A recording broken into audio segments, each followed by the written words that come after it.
It is a beautiful Saturday afternoon in downtown Cincinnati, and all across this great land in Major League Baseball, we celebrate the late, great number 42, Jackie Robinson. 70 years ago on this date, he broke the color barrier, changing the game and changing our country. To celebrate Jackie Robinson Day, it is Kids Opening Day at Great American Ballpark. What an incredible scene it was earlier today along the banks. Reds and the Brewers in Game 3 of 4. Milwaukee has won the first 2.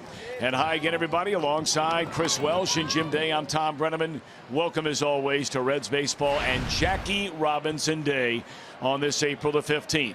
Brandon Finnegan, his first start was unbelievable. Not so much his second start. What do you expect today in number 3? Location is really what it's all about with Brandon Finnegan. Last time out, he could not find the strike zone against the Pittsburgh Pirates, but when he throws his stuff, and it is exceptional stuff, he's got a good explosive fastball, a really good changeup, a nice slider. I mean, you couldn't have two games that are more diametrically different than what he did between game number 1 and game number 2. I figure that with a little bullpen work in between, Finnegan will be back on his game today. Tell you what, he's facing a Milwaukee team that's ripped off 4 straight wins. Very impressive offensively the first 2 nights. You're right. I mean, the middle of their order is kind of scary. I got to tell you that. They expect to score a lot of runs this year. Of course, they're anchored by Ryan Braun, but it's the other guys that they've been able to pick up. Eric Thames hit a home run last night off of a left-handy Wandy Peralta. He's very dangerous at the plate. They've got power right up and down all the way until they get down to Domingo Santana. So if you make a mistake, especially in this ballpark, you're going to pay for it with the Milwaukee bats. Finnegan had one real good start, one not so good. That's not been the story for the starter today for Milwaukee and right-hander Zach Davies. He was like Finnegan was a rookie last year. Zach Davies is not an overpowering pitcher at all. He tops out about 90 miles an hour. He's really got to be on the edges of the plate, and so far he's not been able to do that. In fact, he's walked way too many batters. You see 4 walks in his opening start in 4 1/3 innings against Colorado. So he's a guy that'll nibble. He uses a lot of breaking balls, but if he gets the pitches up, that has really been what has hurt him so far this year, giving up a whopping batting average against and a lot of home runs when he gets the ball up in the zone. All right, when we return, we'll check in with our main man, Jim Day, from the Fox Sports Ohio condominium. He'll have more on Kids Opening Day in Cincinnati today. You're watching Reds Baseball on Fox Sports Ohio.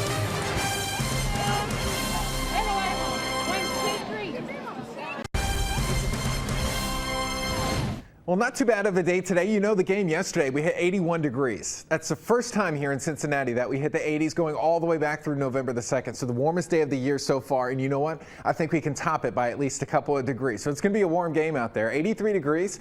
Yeah, we have the chance for maybe a stray shower or two, but I think most of the game will end up being nice and dry. It's going to turn out to be a nice day because humidity is not too bad despite those temperatures into the 80s. Enjoy the game here on Fox Sports Ohio. Of all the great ideas that the Reds brass have come up with, this Kids Opening Day is one of the best. Welcome to Kids Opening Day 2017. There was a block party outside of Great American Ballpark today, much like you see on opening day. Lots of games for the kids, interactive events, mascots, and the players were introduced on the stage and walked the red carpet. Each and every Red, including Billy Hamilton, walked clear down Freedom Way into the ballpark, taking pictures, signing autographs. It was terrific stuff earlier today, and expecting a big crowd. You got to go to things. I know myself specifically, I got to go do a lot of Pacers and Colts things growing up, and you think back to those days when you were a little kid and you got to meet some of the athletes and just the guys that you looked up to, and it's really special to get to meet and chat and bond with the kids, and hopefully they have a good time. You know, my role models played a huge role in how I've turned out to be, and so, you know, I think it's good for us to take advantage of being role models and being people that the kids can look up to. Very cool, realizing the importance of connecting with a new generation. They would like to connect back to the win column. Game 3 of a 4-game set. Reds and Brewers lineups and first pitch are next. Day in 2017 that some of the youngsters extremely fortunate to be out at every position on the field. So Joey Votto, that young man getting the autograph. And the rest of the Reds in the starting lineup: Scooter Gennett, the nod out in left field. And Eugenio Suarez down at third base. So we're about set to go. Brandon Finnegan turned 24 years young yesterday. Same birthday as Mr. Chris Welsh. Well, we both had a good day yesterday, I'm sure. Now, Brandon Finnegan has a chance to have a great day here the day after his birthday. And, you know, if it can be anything like the opening time that he pitched this year, the Reds will take that all day long. He was dominant with a fastball, had a good breaking ball, had lots of strikeouts, didn't walk anybody.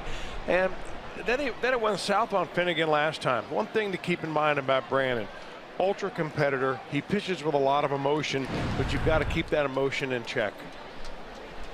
All right, here we go. The Mazda numbers on Finnegan. The one outstanding start, his first start against the Philadelphia Phillies. Ball one, and we're underway here to Jonathan Villar.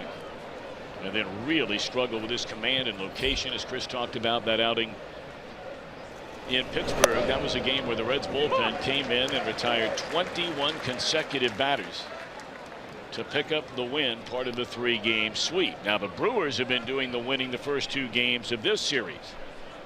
Behind Jimmy Nelson, 5-1 winners in game 1. VR shows bunt. Reds jumped out to a 3-0 lead at the end of 3 last night.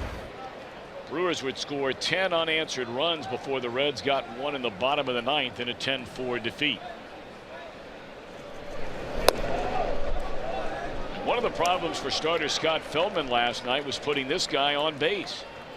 Feldman walked him twice, and VR stole a couple of bases.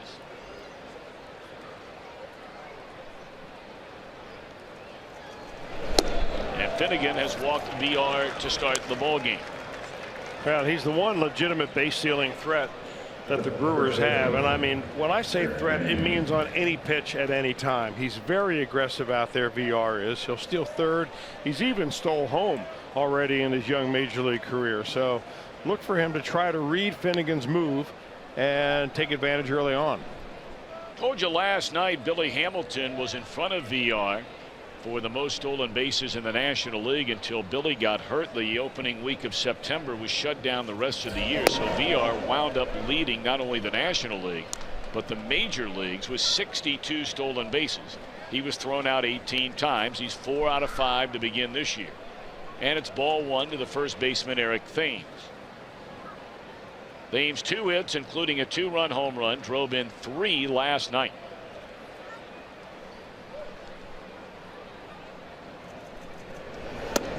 And Finnegan is all over the place through the first batter and first 2 pitches here in the opening inning today. Let's take a look at Craig Counsell's starting lineup. His team a game over 500 for the first time since the end of a 2014 season. Brought to you by Menards. Braun on deck, then Santana. Perez, his first start in the series. Broxton in center. Bandy, his first start. Arcia at short, and Davies on the mound.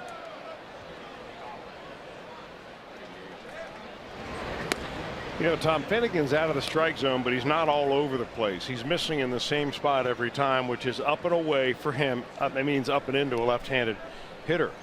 He's just not able to get over his front side to get straight extension to home plate.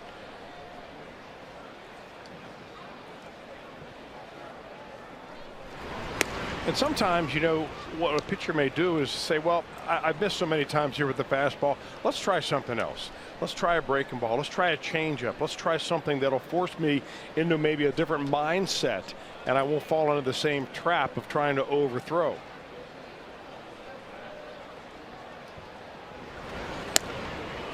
The combination of wildness and surrendering the home run ball were really the only 2 hiccups in a rock solid first full year in the major leagues as a starter for Finnegan.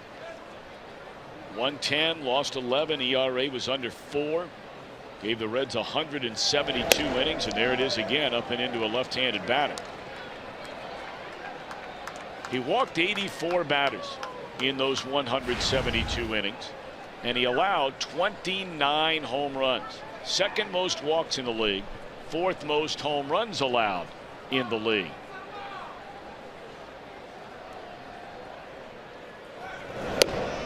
Back-to-back walks.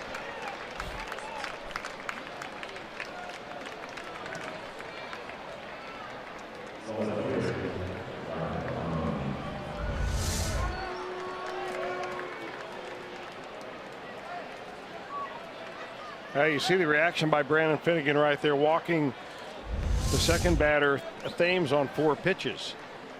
You know, I mentioned earlier that he's a real emotional guy. I mean, a bulldog of a competitor. And sometimes that anger, if you can't control it, can really work against you. You just keep trying harder and harder and pushing, you know, more and more. Sometimes you got to back it down a little bit.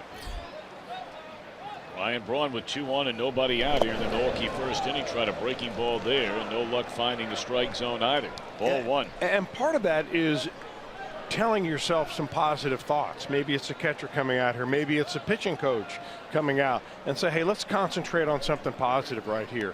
A ground ball here gets you 2 outs and you're 2/3 of the way out of the inning. And maybe you can get out of here without scoring a run. You got to get the negative thoughts completely out of your mind.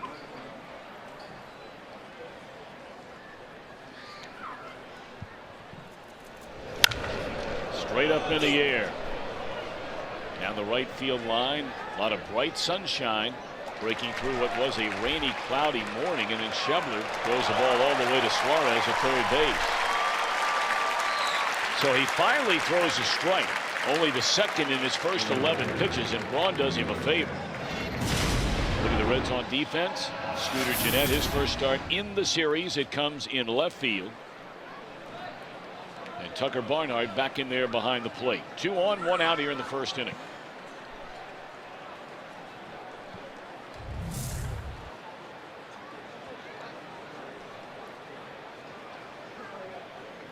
Domingo Santana in the cleanup spot here today. Travis Shaw had been there the first 2 games of the series, but he gets the day off. But here's where Finnegan has to resist the temptation of paying too much attention to VR at second base. I mean, his whole concentration has to be on whatever that key in is his delivery to get him back on track and throwing strikes.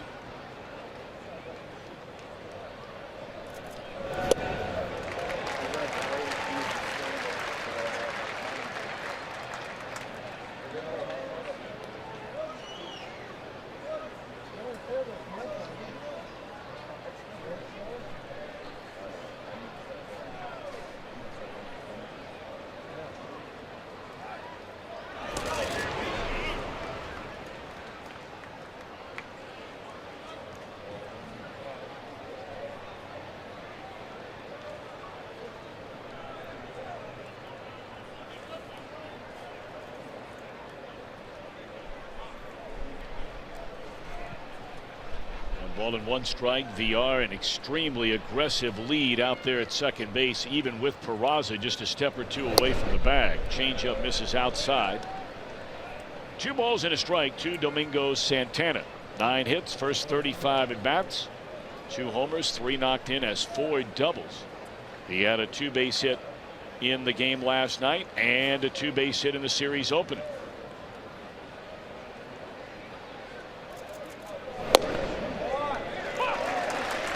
You know, I think it's interesting to note that 2 of the players we've seen here at the very top of the lineup for the Brewers in VR and now Domingo Santana were originally property of the Philadelphia Phillies. They were both signed by Phillies and as free agents down in the Dominican Republic, eventually making their way to Milwaukee.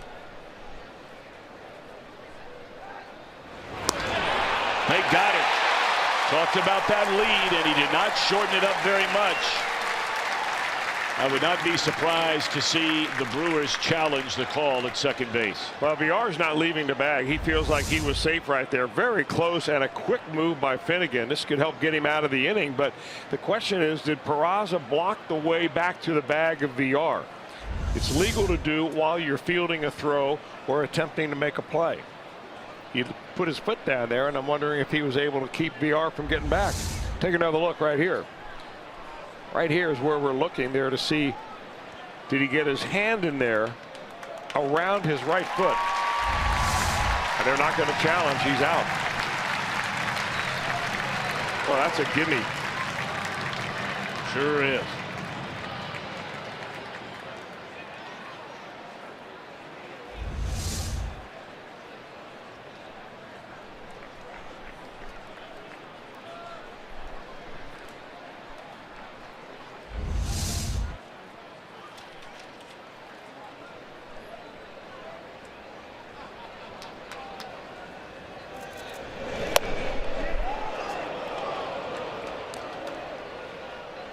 3 balls and 2 strikes now on Santana, who this inning did not start well for Finnegan.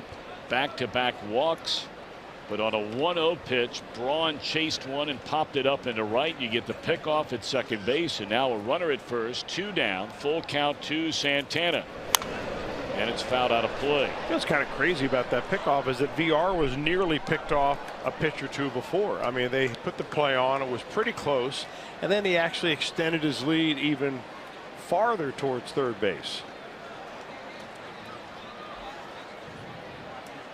Well, he led the league in caught stealing last year, and more than likely to do the same thing this year. 3 balls, 2 strikes to the Milwaukee right fielder and cleanup batter today, Domingo Santana. And there's ball 4. 4 batters have come to the plate. 3 of them have walked. Well, he walked 5 of the 15 batters he faced last time out against the Pirates. And it should be fairly easy to fix. I'm a little surprised he hasn't had a visit to the mound yet. Maybe they've already talked about it with him warming up down in the bullpen. But you know, when you're missing in one spot over and over again, all it takes is one adjustment to get you back on track. But you have to find out what that one thing is in your delivery that keeps it all together. And he continues for Hernan Perez, getting a start in place of Shaw down at third base. This young fella did a real nice job for the Brewers, playing virtually everywhere a season ago. Off to a slow start this year, though. 3 hits in 26 at bats. Had a tremendous spring training, did Perez.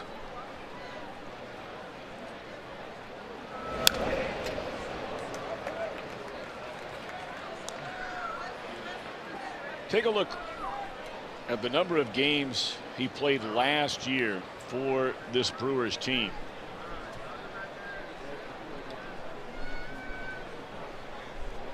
Tremendous versatility.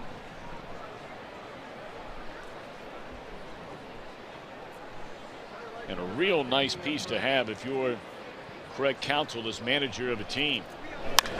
Straight away center field. Billy racing back. It sails over his head. 1 run scores. A 2nd run will score. 3 walks in the inning. 2 of the 3 walks score, and it's 2-0 Milwaukee.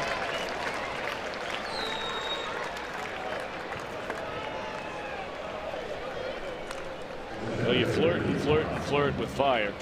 Sooner or later, the frame is going to get you.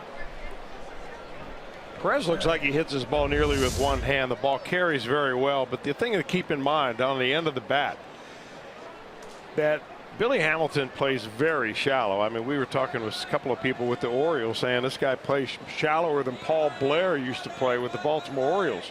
And maybe with 2 outs in a situation like that, not the smartest thing to do to play too shallow. It's one thing to have a ball fall in front of you and score 1 run. It's another thing to have just a medium long fly ball go over your head and score multiple runs in the inning.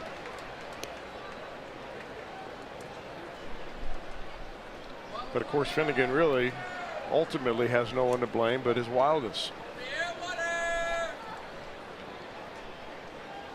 Keon Broxton 5 for 28 has a home run and a couple of runs batted in. Finnegan throwing strikes the first 2 pitches in this at bat. Broxton went hitless last night, although he was hit by a fastball from Michael Lorenzen with 1 out in the 7th inning in the rib cage on his left side.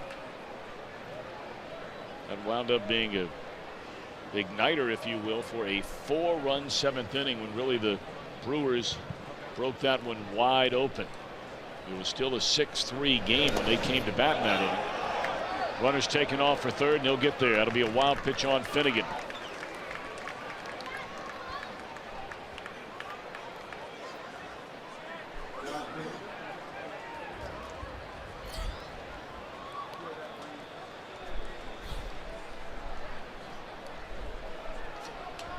Mac Jenkins got the poker face going here through this whole inning. That's got to be tough to do. It's got to be really, really hard to do. Because clearly the Reds pitching coach and the former pitching coach turned manager have to just be completely frustrated with what's going on here again with Finnegan. His last start could not find the strike zone. They had to take him out of the game after 2 innings. And here we are in the opening inning today. He's thrown 25 pitches, a total of 9 strikes.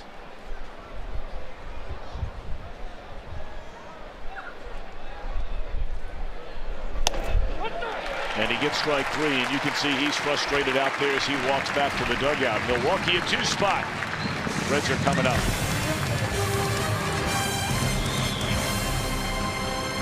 Ohio brought to you by Chevy. Check out their award-winning lineup only at your tri-state Chevy dealer. And by Skyline Chili, feeling good. It's Skyline time. Take a look at the Menards Cincinnati Reds starting lineup today. Billy Hamilton, Jose Peraza, Joey Votto to start it. Scott Schebler, the cleanup hitter. Eugenio Suarez down at third. A rare off day out in left for Adam Duvall. Scooter Gennett there batting 6th. Cozart, Barnhart, Finnegan the latter third, and on the mound is 0-2 right-hander Zack Davies. His numbers presented by Mazda. He's had a couple of starts, a total of about 9 1/3 innings pitched, so he's had a lot of walks. He's a guy that really is not overpowering at all, but he needs to live on the corners. And the one thing he did last year was really establish his changeup and his curveball. This year he's just leaving his fastball up, and they are whacking it pretty good. 0-1 to Billy Hamilton. Normally when Hamilton is quiet, the Reds are quiet. He had a base hit leading off game 1 on Thursday night, stole a base, wound up scoring a run. He has been hitless ever since. 0 for his last 7. In fact, the Brewers have done a great job on Hamilton and Peraza. They've only allowed a total of 2 hits, and both hits came within the first 3 innings in the series opener here Thursday night.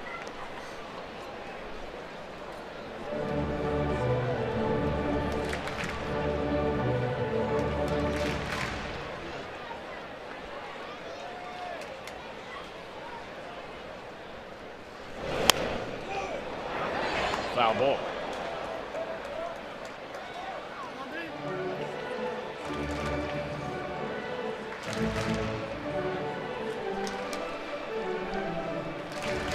Well, as part of kids opening day, they asked kids to, draw their favorite player, and that was the one on Billy Hamilton. Great job.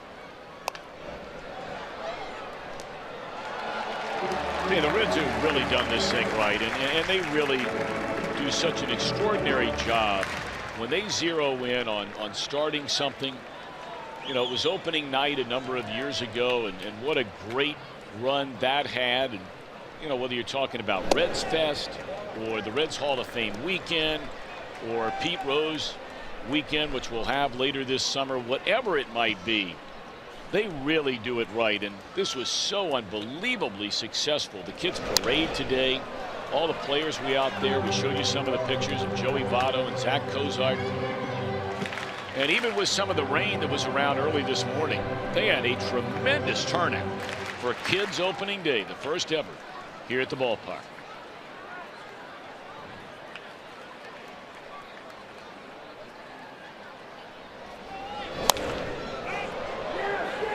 Hamilton in foul territory pops it up, 1 out.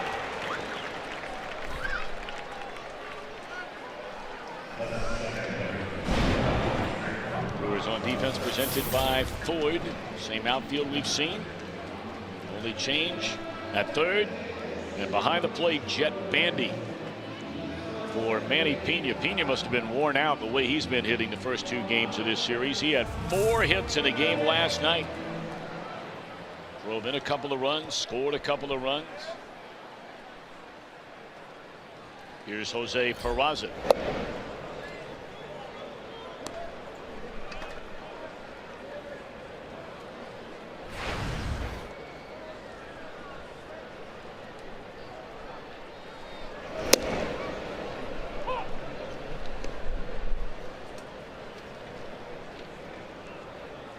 Davies in his career 1-2 with an ERA right over 4 in 5 starts against the Reds. 4 of those 5 came against Cincinnati last year. He's only started one career game here at Great American Ballpark. That was in July of last season, and it was a dandy.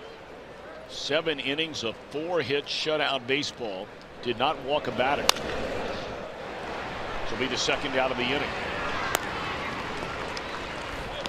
We had to figure that while Zach Davies was in the dugout watching the troubles of Brandon Finnegan in the first inning, he probably told himself over and over again, see what happens when you don't throw the ball over the plate. And what Davies normally does, his strategy is not overpowering. The average is about 89 miles an hour on a fastball, when the average Major League fastball nowadays is more like around 94. But what he does is he does establish that fastball early and then tries to put the hitter away with off-speed stuff. He's got a nice changeup, a good curveball, mixes in a cutter.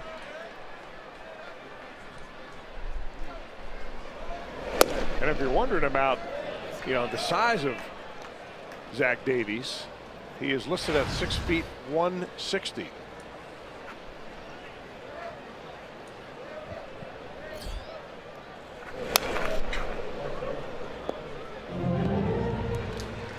But of course, it really doesn't matter how big and strong you are, because everybody's throwing the same 5-ounce baseball.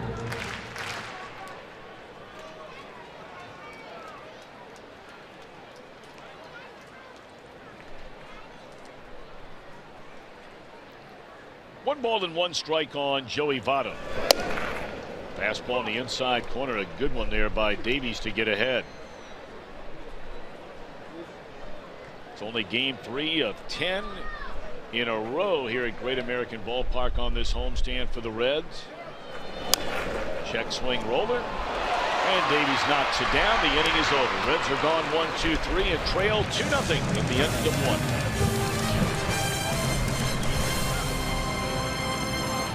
Well, we don't know if physically anything is wrong with Brandon Finnegan. What we do know is his day is over. He goes 1 inning,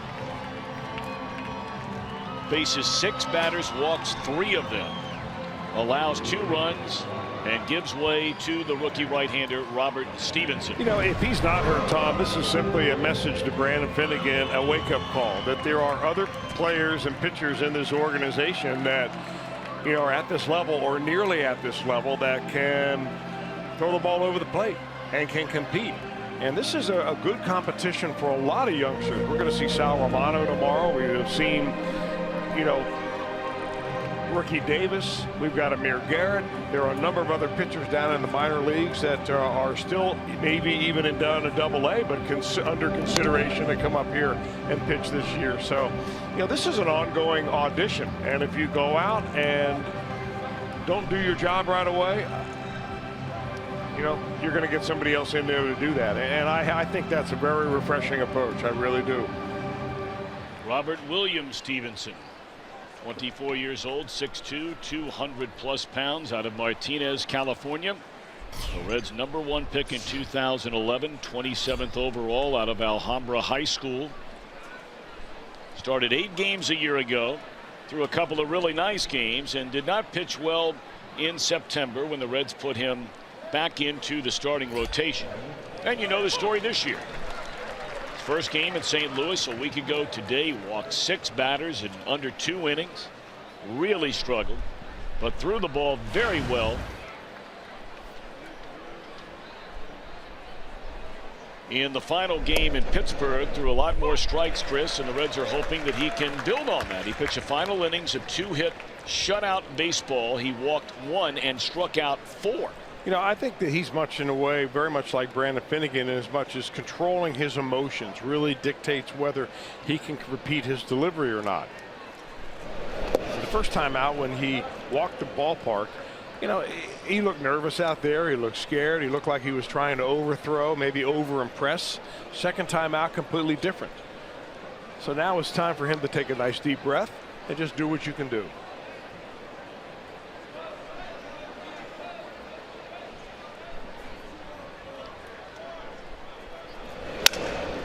Broken bat pop up and out of play by Jet Bandy, getting to start behind the plate today. Yeah, they thought that Jet Bandy actually would be the starting catcher this year. In fact, he went into spring training having caught a lot last year, and on the depth chart he was ahead of Manny Pena. Now we've seen Pena in the first couple of ball games.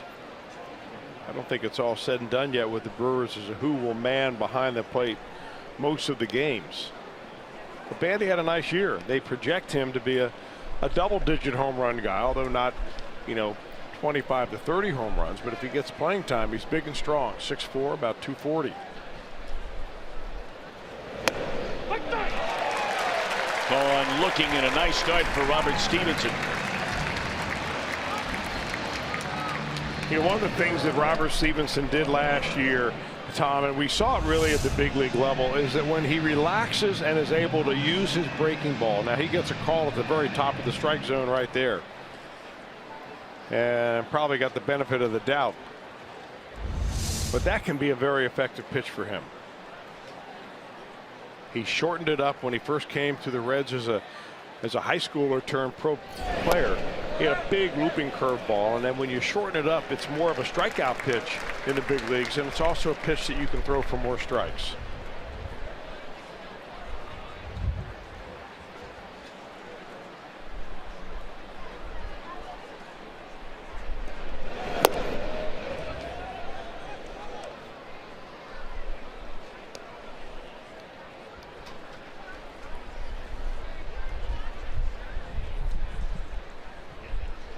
Garcia came into this series with 3 hits in his first 9 games, but my oh my has he gotten that turned around.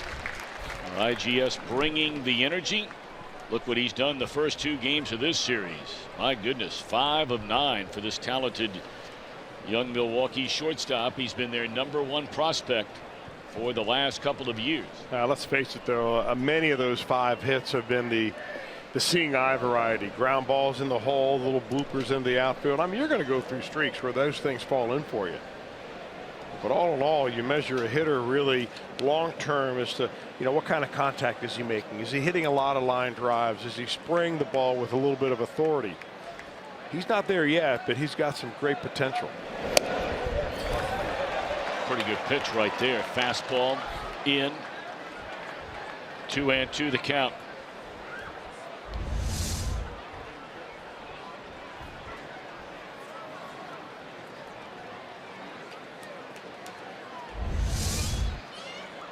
Three balls, 2 strikes. And nowhere near the strike zone on that fastball up under his chin. So through the first 8 batters Milwaukee is sent to the plate, 50% of them have walked.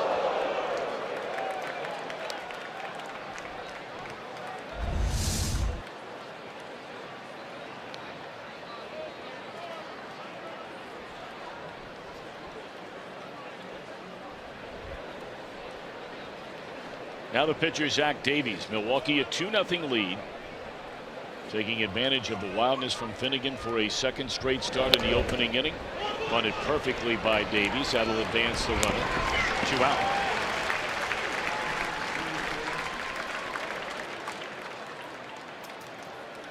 Into scoring position moves Arcia back to the top of the order in VR. It looked like he was going to actually get Finnegan off the hook in that first inning. If you're just tuning in, VR walked, Thames walked, first and second, nobody out. Finnegan fell behind ball 1 to Ryan Braun. On the very next pitch, Braun popped one up to right for the first out of the inning. Then VR was picked off second base. But then Santana walked to put him at first and second again with 2 outs. And the big blow, a 2-run double over the head of Billy Hamilton by Hernan Perez. And a 2-0 lead, and that's where we stand.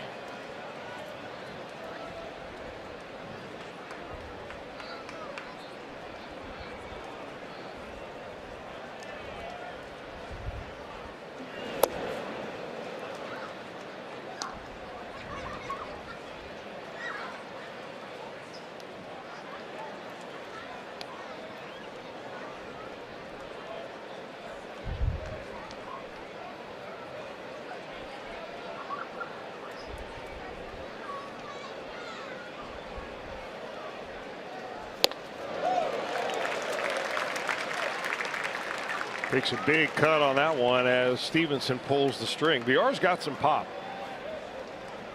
19 dingers last year. He's got 3 already on the season this year.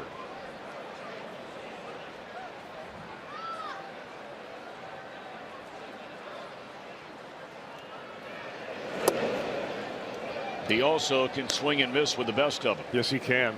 Well, he's ultra aggressive. You know, that goes for at the plate. That goes for as a base runner, as we've already seen him get picked up. Also goes into field. Led the National League in errors last year. Well, they think long term. I mean, he's only 25 years old. He will just get better and better. Struck out 18 times already in 46 at bats this year, make it 19, and that's all. So Stevenson walks the batter, fans 2, no runs. Schebler, Suarez, Scooter coming up. Robinson's historical debut 70 years ago today as courage, trials, triumph blaze a trail for America. Join MLB in commemorating Jackie Robinson Day. Go to JackieRobinson.org or MLBcommunity.org to learn more. And on this kids opening day, I hope there are some parents and adults out there that will share the story of Jackie Robinson. Oh, what a different world it was, and it can be an outstanding teaching moment about how he handled it with class and courage. And we haven't gotten there as a society, but boy, we've come a long, long way, and Jackie Robinson was one of the guys that transcended that. There's no doubt about that, Jim Day. Thank you very much. 2-0 Brewers in front, and Schebler hooks one down the right field line and hooking foul.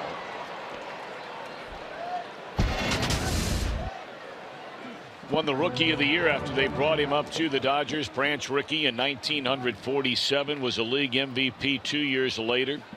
Brought up earlier what a phenomenal athlete he was. You heard the guys during Reds Live talk about the only 4-sport letterman during his collegiate days as a UCLA Bruin. You know, the one video that sticks in my mind about Jackie Robinson is his steal of home plate in the 1955 World Series. Yogi Berra behind the plate. Just amazing. And we lost him far too early. Although his family, his wife and his children, grandchildren have carried on his legacy with such tremendous grace and class.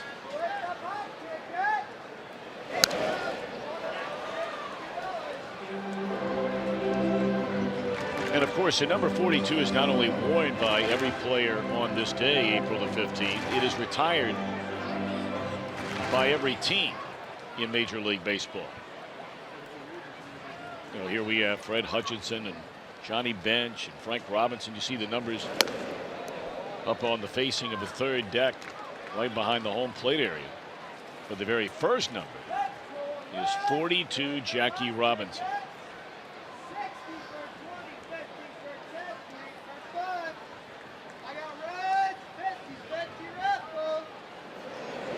Well, it looked like Schebler had asked for timeout. I'm not sure Davies thought he was granted timeout until Schebler stepped out of the box, and then Scott stepped right back in there. Maybe he wasn't sure. Well, you have to make sure, because you don't step out of the box assuming time until the umpire gives it to you. I mean, you can put your hand up and ask for time, and umpires will give it to you nearly all the time, but there's no guarantee. If the umpire feels that the pitcher has already started in his motion and you step out of the box, whatever happens with that pitch, you get the result. It's the 8th pitch of the at bat, and that's dropped foul and out of play, so there will be a 9th to Schebler leading off the Cincinnati second inning.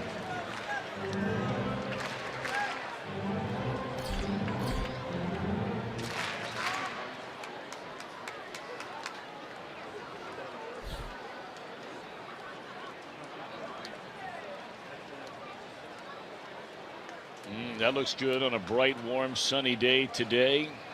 Well, he's dialed in, had the face painted before the game. They have that every Sunday here, just as a reminder. Not just for kids opening day on this Saturday, but every Sunday family day all season long at Great American Ballpark. That'd be a good look for you maybe tomorrow. It would be. What would you pick? What kind of design would would best fit the Tom Brenneman personality. Well, I mean, you got to go with the Easter Bunny, right?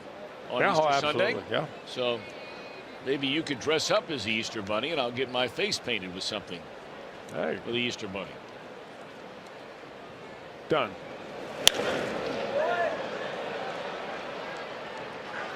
That'd be a very good look for you. I could see you kind of hopping along in one of those pink Easter Bunny outfits with the big ears. Well, they don't have to be pink. I've seen, you know, the light blue, light yellow, you know, spring colors. Yeah, but you've always looked good when you dress like in a pink shirt to the ballpark. Did he? That one's in the air way back to right field. He did.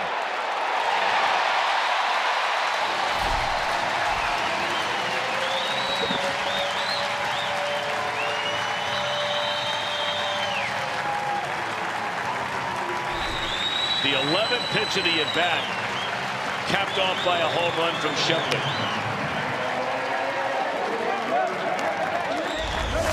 Persistence pays off. And I mean, Zach Davies threw him about everything that he possibly could. He kept fouling off the fastball. He finally came with a breaking ball, and Schebler hits that ball really with one hand.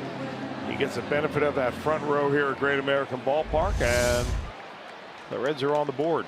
You know, that area in right center field, every home run that has been hit right there the early part of this year has been in the first or second row. Now, the one Thames hit last night was halfway up in straightaway right.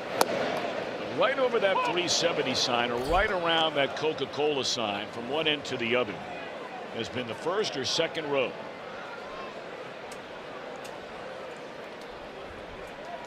All right, so the Reds are on the board. An 11 pitch at bat for Schebler, and a home run to make it a 2-1 ball game.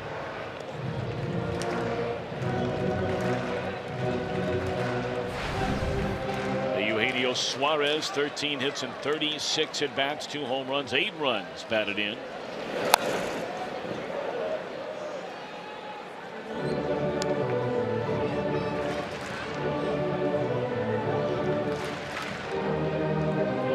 And on Easter Sunday tomorrow, it is a 1:10 start.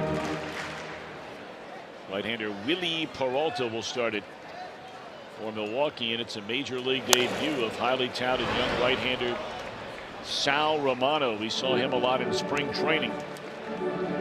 But he went down to the very end competing for one of those spots in the starting rotation and wound up going to Amir Garrett and the other to rookie Davis. Yeah, no, very interesting. Jim Day did a nice piece on all those guys who were roommates. And the one guy left behind that was not on that opening day roster among the 4 was Sal Romano. Nice piece of hitting here down the right field line towards the corner. And Suarez will scoot into second base with a double.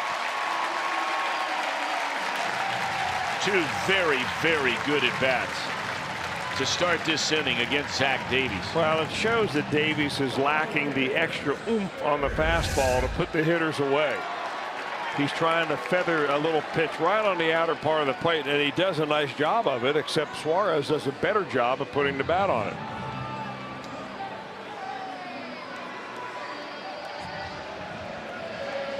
So now the former Brewer Scooter Gennett, who today is playing in his first career game out in left field.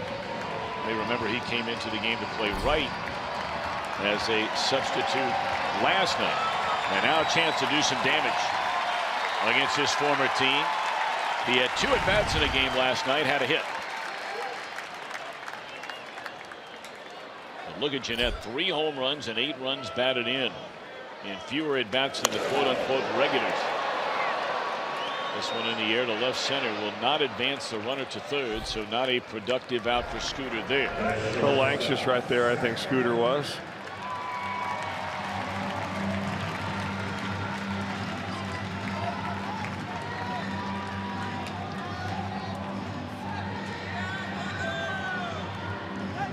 Well, the hottest Red of them all is Zack Cozart.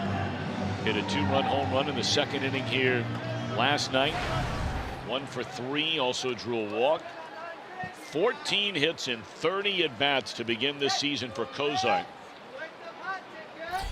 who has a hit in each of the 9 games in which he's played. You may recall in Pittsburgh, He did not play the first 2 games of the series with a sore left wrist.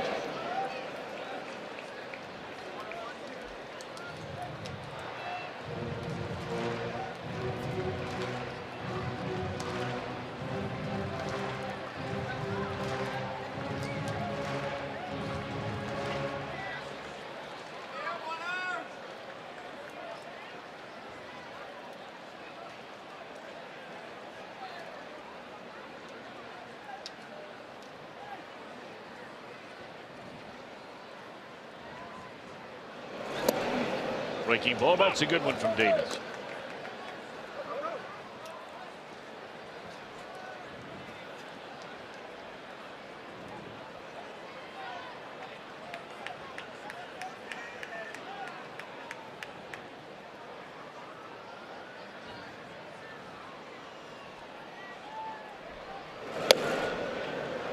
Followed the curveball up with a fastball right down the middle.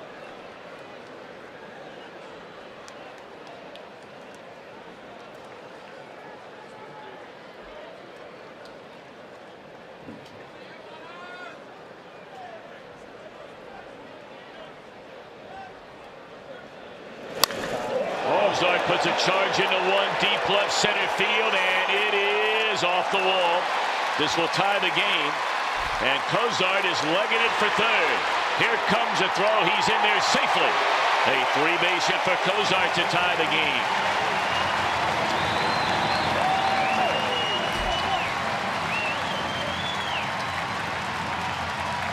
Well, you talk about a guy seeing the ball big right now and just putting a nice, level, smooth swing on it. Back-to-back fastballs by Davies right there. He snuck one by Cozart the pitch before, and he just tried to go down in the zone.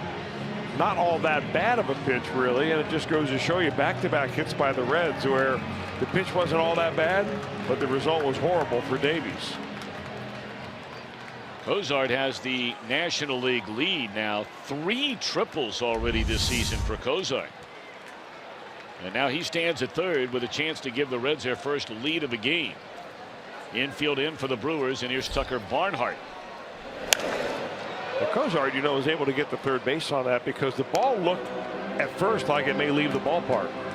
And then when it hit out there, it hit right at the base of the wall and didn't go anywhere at all. If you've ever been to a highlight match, you call that a chula. So it kind of stuck right down there at the base of the fence. Nice. And he chulaed his way on into third base. Very nice. Good word. You big highlight guy, are you? I mean, you were down there in Florida for a long time. Very popular in the Tampa area especially. And that's the one result you want to have when you're a highlight player is put it right in the corner so the ball dies and the player can't play it again.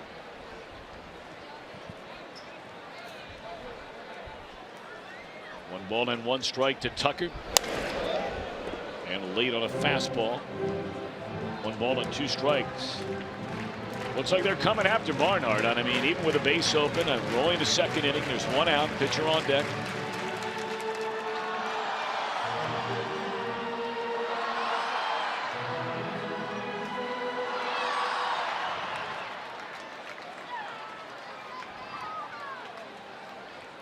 One and 2 to Tucker Barnhart. Well, if there are 2 outs, so you may not come after Barnhart, but with 1 out, you have no choice right here because the last thing you want is really to walk Barnhart either intentionally or quote unquote unintentionally, pitch around him. Then you have the pitcher up. He bunts Barnhart to second base. Now you turn the lineup over.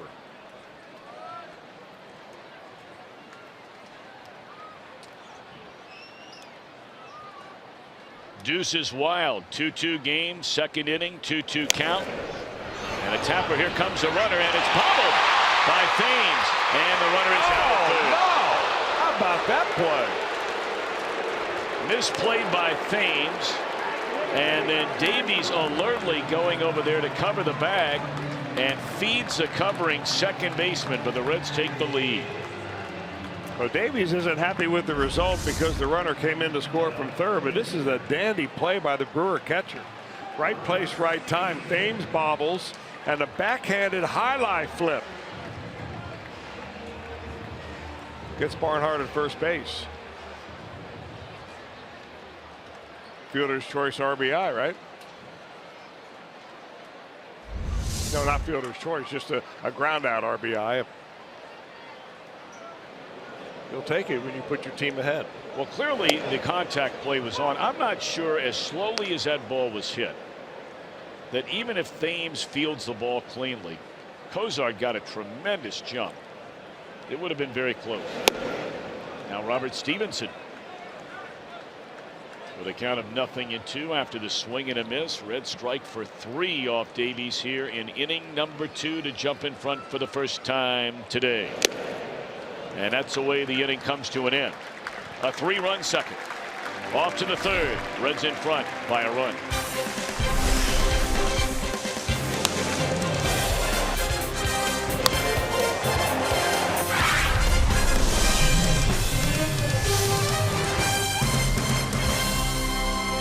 Developing storyline here brought to you by Elk and Elk.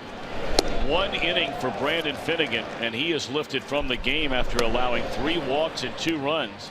Robert Stevenson, 1 walk, but no runs and no hits right behind him. You know, I'm wondering if there was a little friction going on perhaps between Brandon Finnegan and the pitching coach Mac Jenkins, or maybe Brian Price, because Jenkins did not make 1 trip to the mound there in the first inning when Finnegan was having a hard time finding the strike zone. Normally you see the pitching coach go out there and try to smooth over or maybe give a mechanical tip here or there, but he was out on an island all by himself and was gone after the first inning. So maybe a wake-up call. We hope that's the case and not there's an injury to Brandon Finnegan. You're right. And we have not received any information whatsoever from the Reds clubhouse. So if we do hear anything, we'll certainly let you know.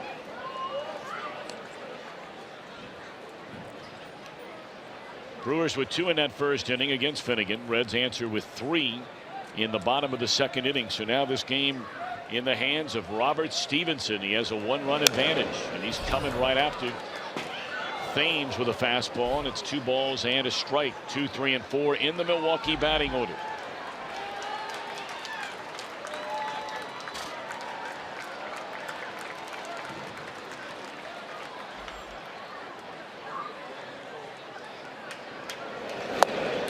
That's a nice pitch right there. Pulled the string at 84 miles per hour at Thames way out in front.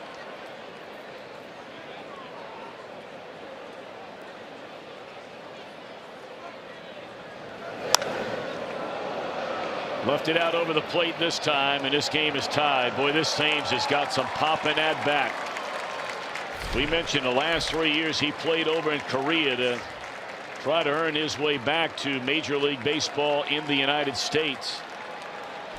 Had 2 seasons of 40 homers, another of 37, and that is his 4th home run in now 11+ games.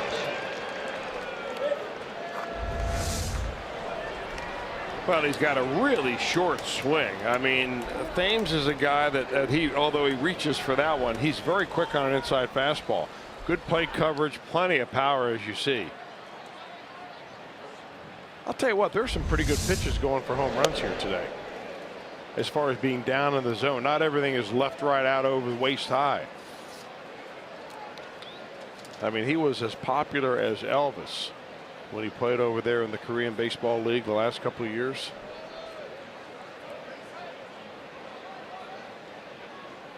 That's good scouting. Tucker gives it a look behind the plate, but it's out of play. Now, I've never been to Korea, but the scouts who've been over there to the Far East will tell you that Korea is below the level of play that they will play in the Japanese professional league by a notch or 2. So you're not really sure what the competition that Thames faced over there in Korea. Did they have a lot of really hard throwers? Where there were a number of guys that were mostly breaking ball pitchers? But one thing he got was repetition over and over again, and a very strict training regimen that he said he really loved and embraced the whole culture, the people, and he became a superstar, and he's awarded himself with a 3-year contract coming back here into the States. I mean, he had a chance with 4 different organizations before figuring, well, they're not beating down the door to give me a chance. Hot smash off the bat of Braun, knocked down by Suarez, but that'll be, I'm sure, an infield hit. That would have been a marvelous play. It is a hit for Suarez, who's made a number of those already this year. Tell you what, this Brewer team, they can swing the bats. This is the best hitting team that we have seen so far. We've only seen 3 other teams, the Phillies, the Cardinals, and the Pittsburgh Pirates. But I mean, this middle of the order, you know, Thames, Braun, Santana, swinging the bats.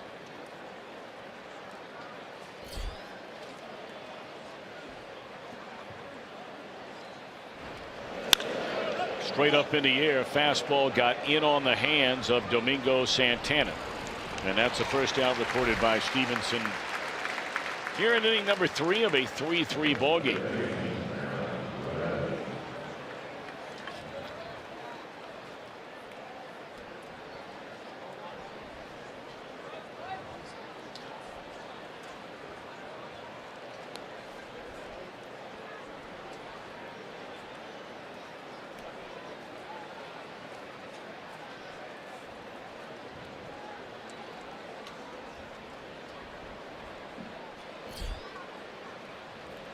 That will bring Perez to the plate. He had a 2-run double over the head of Billy Hamilton in that Milwaukee first inning.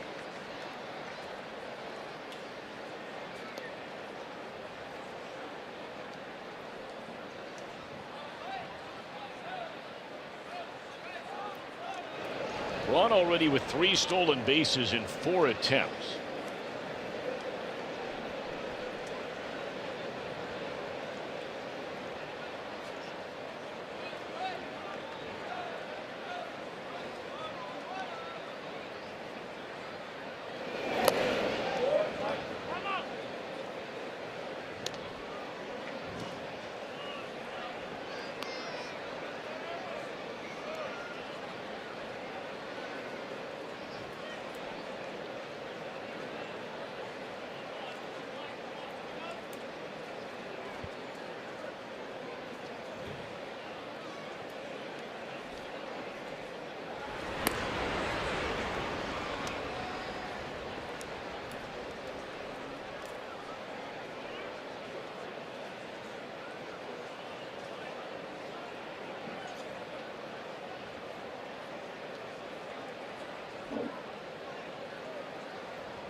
Fastball at 92, swung on and fouled out of play.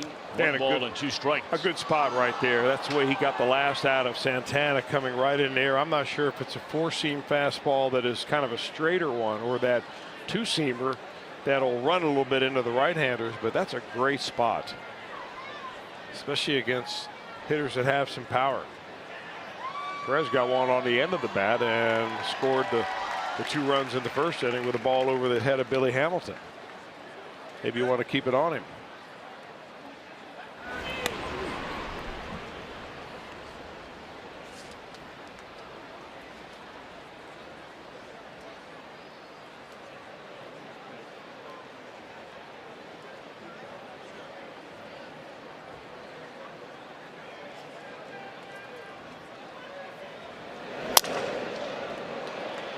Broken bat flare into center field, a base hit.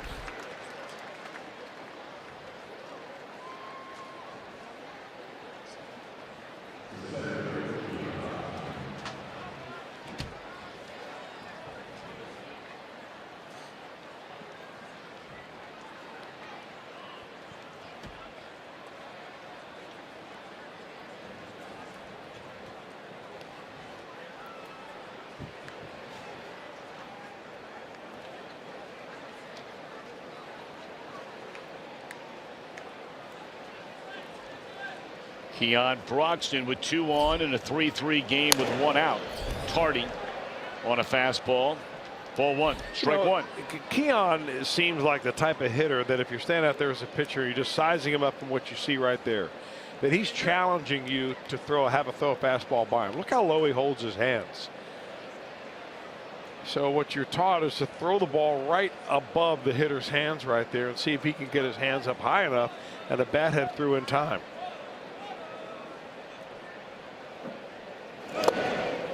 They told Eric Davis he couldn't hit like that. Of course, Davis was just an exceptional player. I'm not ready to compare Keon Broxton with Eric the Red. No.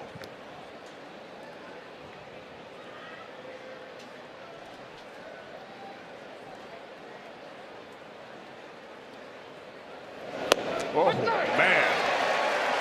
Lord Charles.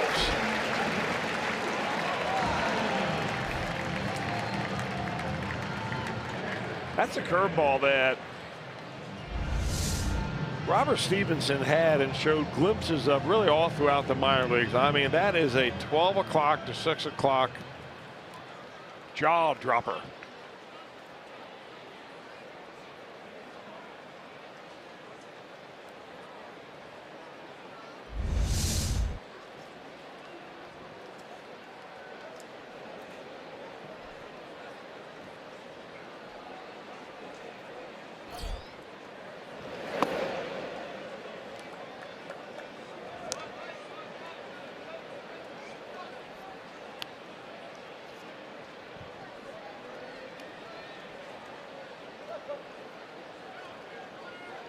One more out to go to keep it a 3-3 ball game for Stevenson. Bandy was called out on strikes his first time up, and he did not agree with the third strike pitch at all with home plate umpire Eric Cooper.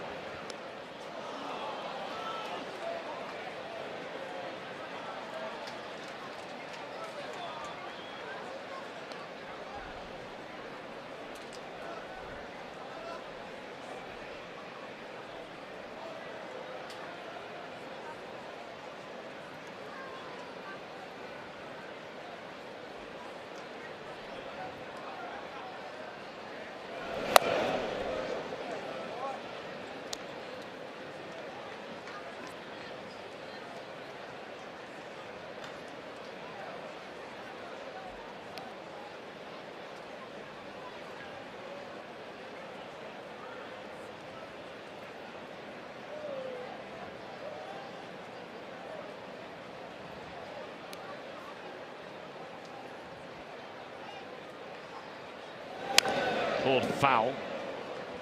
He had no choice but to pull that pitch foul.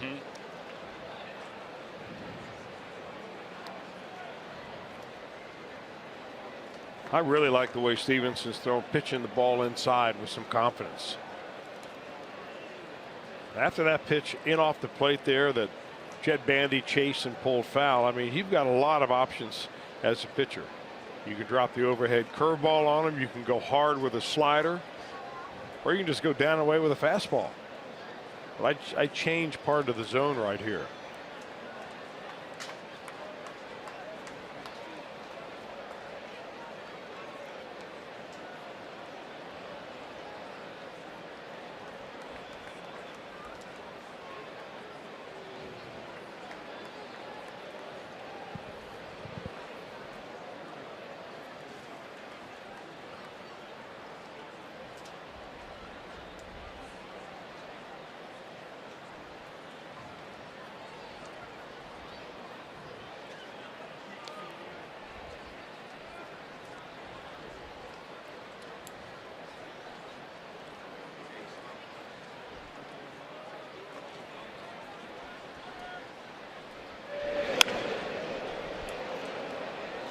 Pulled the hands in and tried to hook it into left field too far.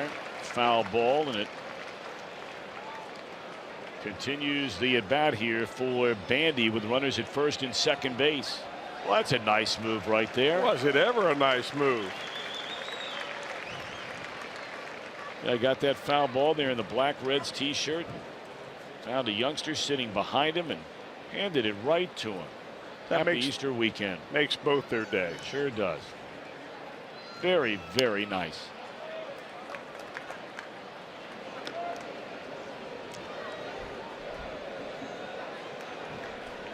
That fella right there in the black Reds t-shirt. brought his glove with him. But more importantly, he gave it to this young kid right here. Yep. The whole section's happy now. They really are. Now, if you're a big leaguer, that little boy's dad sitting there with a left-handed mitt, I assume that's his dad. Got to make sure if the big fella down there wants something to eat or something to drink, you got to cover him once or twice, right? All day long. I'm still waiting for you. He's heading on out right now. Pick up a tab every now and again.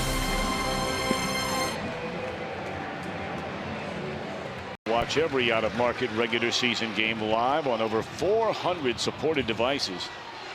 In addition, you get a free subscription to At Bat Premium, which is the #1 app for live baseball. Visit MLB.com for details.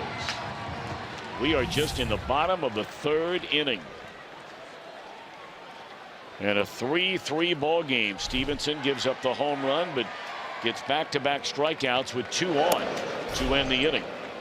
And let's see if the Reds on offense can give him another lead.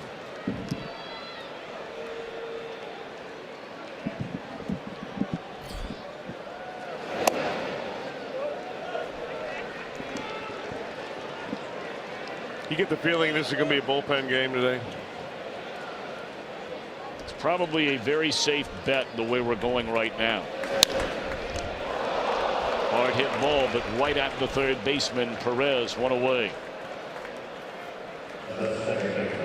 Although, you know, stranger things have happened. We've thought games you'd have 2 outstanding starting pitchers. You know, the game last night, Zack Cozart against Clayton Kershaw did not turn into much of a pitcher's duel in any form or fashion. It was for Kershaw. He only gave up 1 run, but Greinke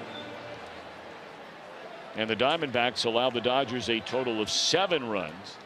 And there are other games where you figure, like this one, a lot of bullpen, a lot of runs scored, and then all of a sudden pitchers start to find their groove, and who knows? It's a beautiful day for baseball. Great crowd on this kids opening day. And we're glad that you took some time out of your Easter weekend to join us here on Fox Sports Ohio. Peraza loops one into center, and Broxton, as we told you on Thursday night, can go get him out there in center field.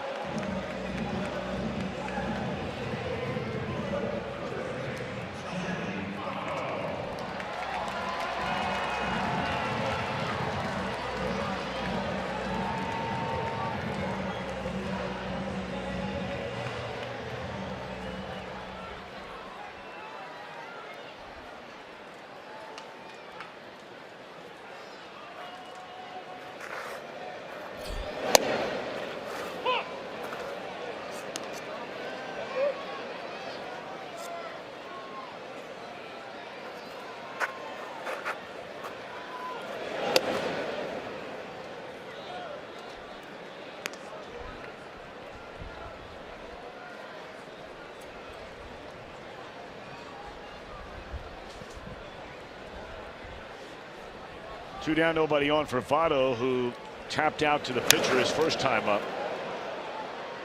And behind here at 1 ball and 2 strikes. And this inning so far is a perfect example of what we're talking about. Now, make no mistake, the Reds have made solid contact the first 2 batters in this inning. But all that matters, are you getting them out? And Davies has retired both Hamilton on a liner to third and Peraza on a sinking liner to center. And now tries to finish him off in order. Votto lines one to center, but it's caught. So 3 hard hit balls, but 3 loud outs. We're off to the 4th inning, tied at 3.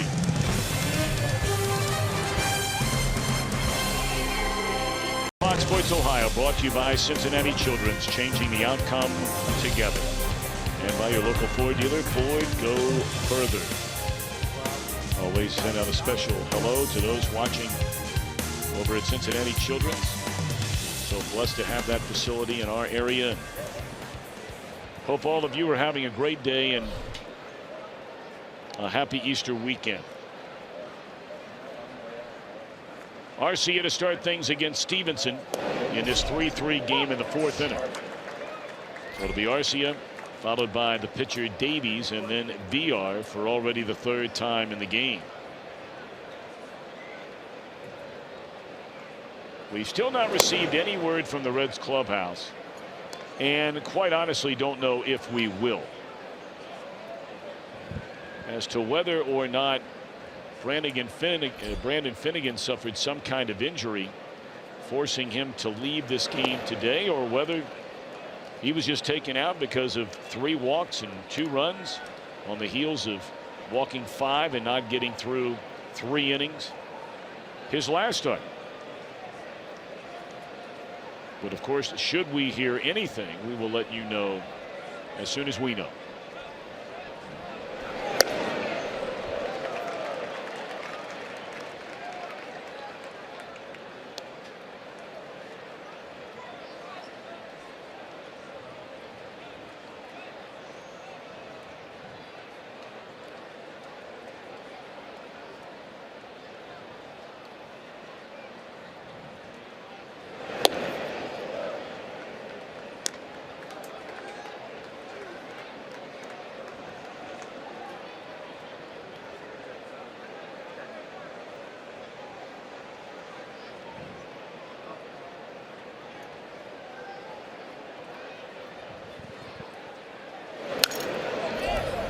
Three-two pitch, a fastball fouled out of play.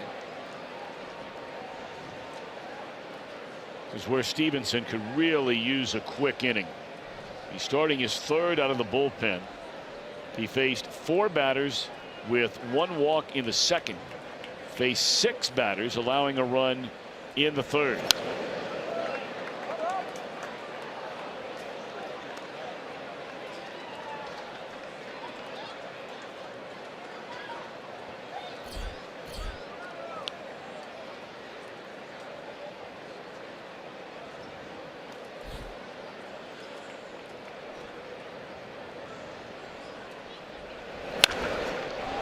Smash had skipped off the mound and took a high hop into the mitt of Peraza.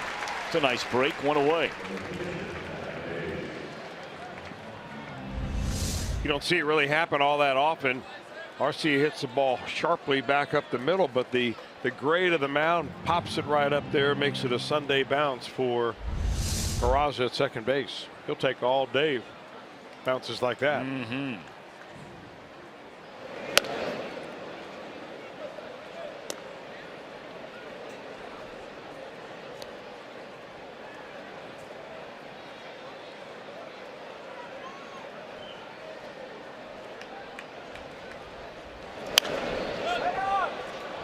Straight up in the air off the pitcher Davies' bat, and Suarez waves off, calls off. You can hear him at home calling off Barnhart. Coming up later on, as always, we'll have our Miller Time moment brought to you by Miller Lite.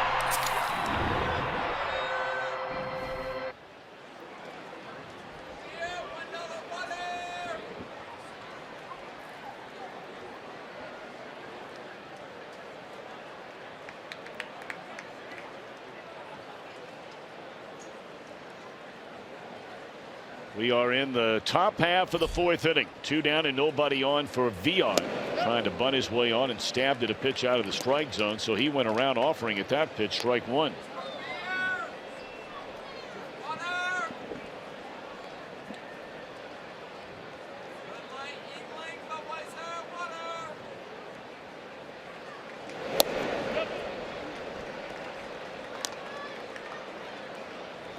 I don't think Jonathan VR has ever heard that saying, that a good bunt is worth 2 steps out of the box.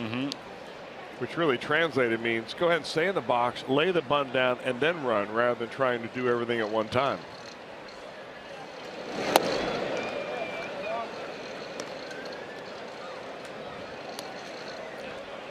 Guy originally signed by the Philadelphia Phillies. He made his way over to the Houston Astros, and there he was pretty much stymied by all the great talent that was playing in front of him.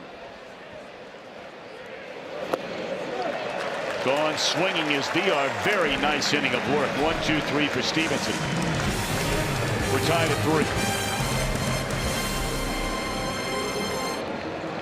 Baseball break brought to you by T-Mobile. Talked about Clayton Kershaw last night, pitching into the 9th inning. Faced 29 batters. Think about this for a minute. And threw 28 total balls. That is just staggering. 72 strikes against 29 batters. 28 of his pitches in the entire game were out of the strike zone. Zack Greinke lasting 5 innings, giving up 5 runs.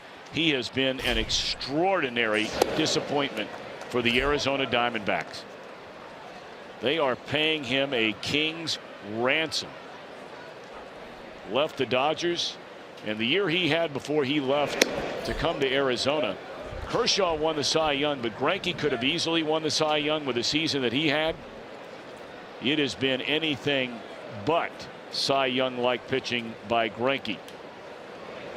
You know, Tom, if you look at, I think it was like the last 9 or 10 outings that Kershaw has had at home at Dodger Stadium, his earned run average is like 0.5. Right. So really, if you're the Arizona Diamondbacks or any other team that is coming in there and you're facing Kershaw at home, why would you pitch your ace pitcher against Kershaw? Because the outcome is going to be the same whether you pitch maybe your utility infielder versus Kershaw versus your ace. You're probably going to end up getting the L in that ball game. So why not save your ace for the next game where the matchup may favor you just a little bit more? Because right now Kershaw is simply unbeatable. Like you said, especially at home.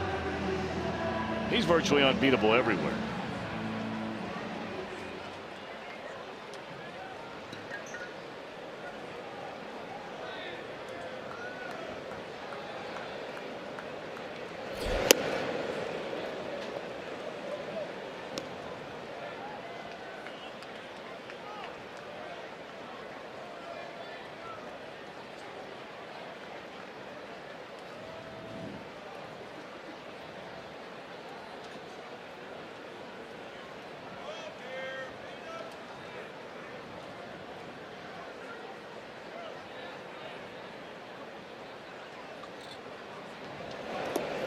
Breaking ball in the dirt. And it's 1 ball and 1 strike to Suarez, who doubled down the right field line and scored in the 2nd inning. We're tied at 3. We're in the bottom of the 4th inning.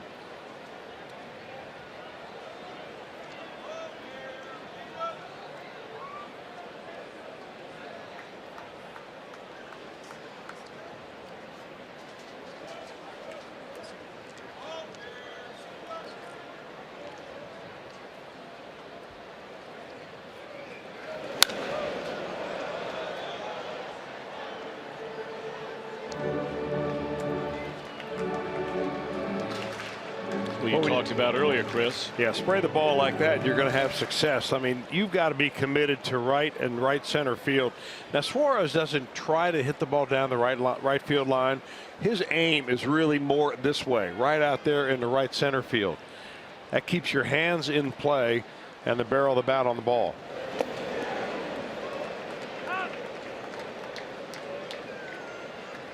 And of course, if you got a pitcher that wants to pitch you inside and shows you the ability to come in there on you, then you can just clear your hips a little bit, bring your hands in and pull that pitch if you can get to it early enough. And Suarez right now, with the way he's seeing the ball, he's usually right on timing wise.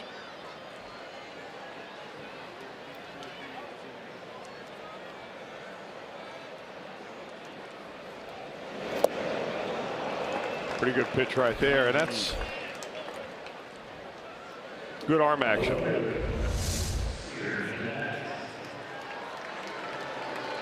And that was a changeup. I thought when I first saw it, I thought it was perhaps a curveball, but he gives really good arm action on that pitch. And Suarez went fishing. It's only the 2nd strikeout of the game for Davies. He struck out the pitcher Stevenson in the 2nd inning. Stevenson, meanwhile, has fanned 5 in 3 innings of work. And now Scooter Gennett flying out to left field, the first pitch of his only at bat in the 2nd inning. 3 runs, 4 hits, 4 left for Milwaukee. 3 runs, 3 hits, none stranded for the Reds.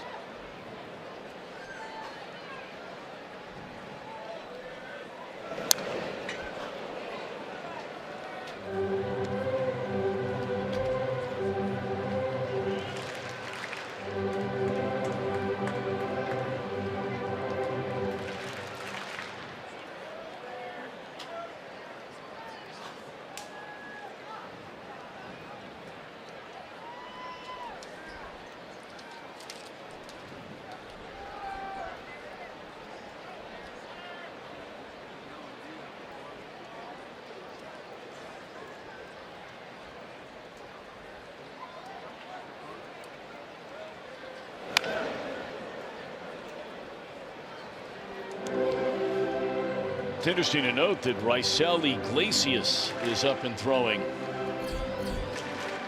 in the Cincinnati bullpen.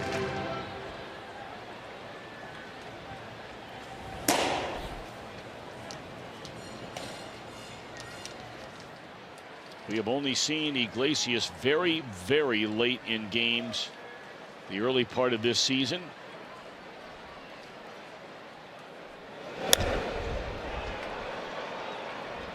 Broxton backs up a couple of steps and he has it for the second out. I'm not really sure what to make of that, to be honest with you. I know that Brian Price and Dick Williams, the general manager for that matter, have talked constantly throughout spring training as to how they're going to revolutionize the use of their own bullpen.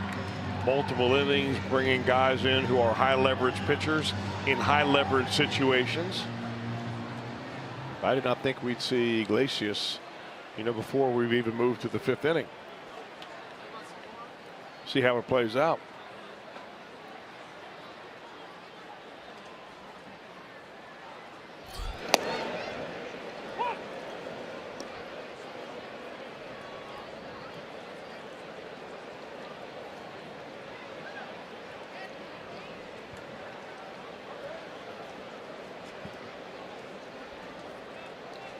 Cozart a triple to the left center field gap, his only time up. He would score on a ground out by Tucker Barnhart, which gave the Reds temporarily a 1-run lead in the 2nd inning. The Brewers would tie it the very first batter in the 3rd when Thames played long ball to right.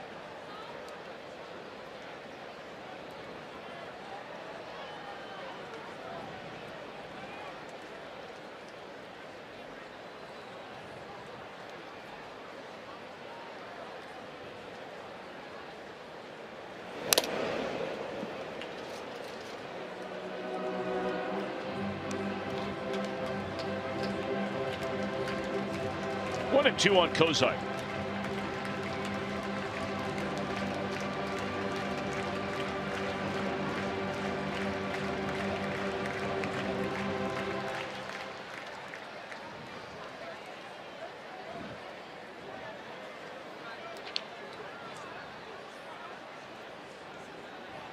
Brewers right now are the hottest team in the National League. They won the first 2 games of this series on the heels of a 2-game sweep of the Jays in Toronto.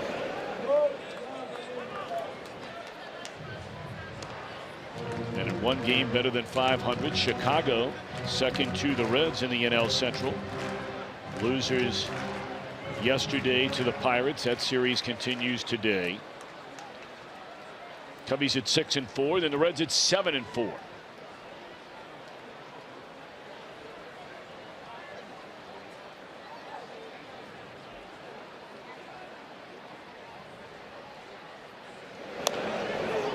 Off the end of the bat. Who wants it? Thames can't find the handle. That was confusion right from the very beginning. Davies ran right by the ball. It looked like he could have had it. And Thames, it appeared, thought the pitcher would take it. Well, he was in no man's land, and so was the ball. That's what you call that during PFP. You hit that ball right between the first baseman and the pitcher. And really what you're taught to do is that as a pitcher, you've got to try to make a scoop at it if you think you can field it. And because he never did, Thames was caught between either covering the bag or going after the baseball. So, you know what you call that? Perfect placement. And way Zack Cozart's going right now. Got to be a base hit.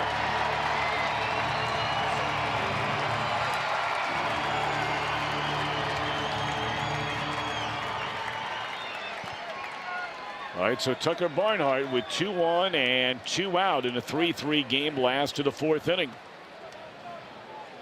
Davies a long look in. Now OK's assigned with his catcher Bandy. And it's high ball 1. It looks like Jesse Winker. Every player is wearing number 42 today, so bear with us. That is Winker, who made his major league debut in the game here last night.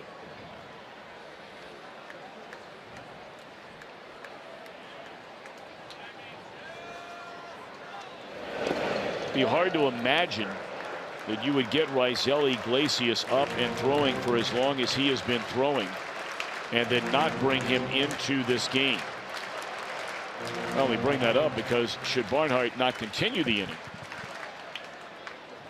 you know, do you send Stevenson back out there one more time in the 5th?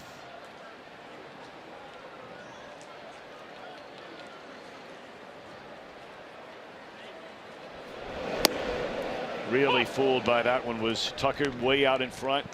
Tried to check his swing and went around.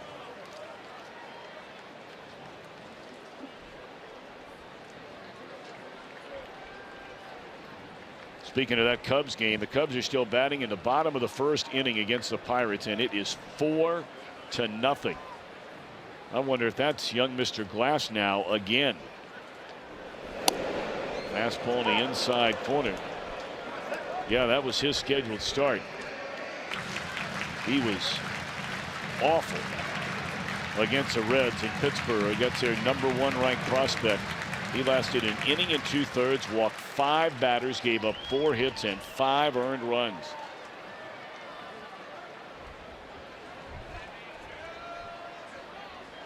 Well, he hasn't walked anybody in today's ball game. He's gone 2/3 of an inning. He's given up 4 hits and 3 earned runs.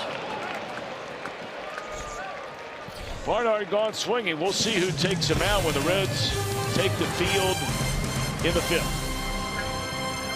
Here at GABP, I'm Jim Day. Yesterday, there were some Reds that went out to Hughes High School in Clifton to get ready for Jackie Robinson Day. Billy Hatcher, Billy Hamilton, and Amir Garrett. Look at the group picture right there. Good stuff.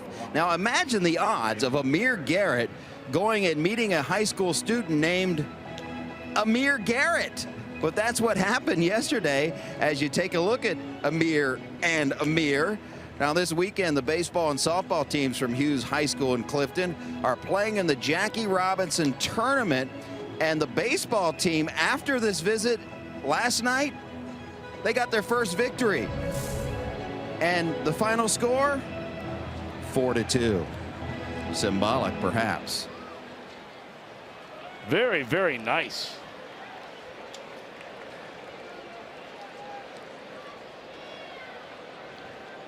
You know, it was a nice function they had over at Hughes High School. Billy Hatcher went, Billy Hamilton, Amir Garrett, as Raisel Iglesias does take the ball in his 3-3 game in the 5th inning.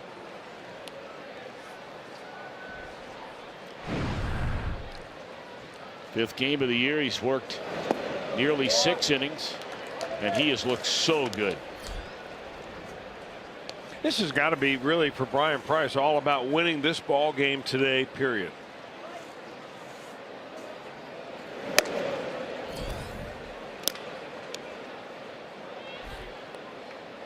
Reds are facing Willie Peralta tomorrow. He's already 2-0 on the year. He's an emerging star. At least they felt like that in Milwaukee for quite a long time.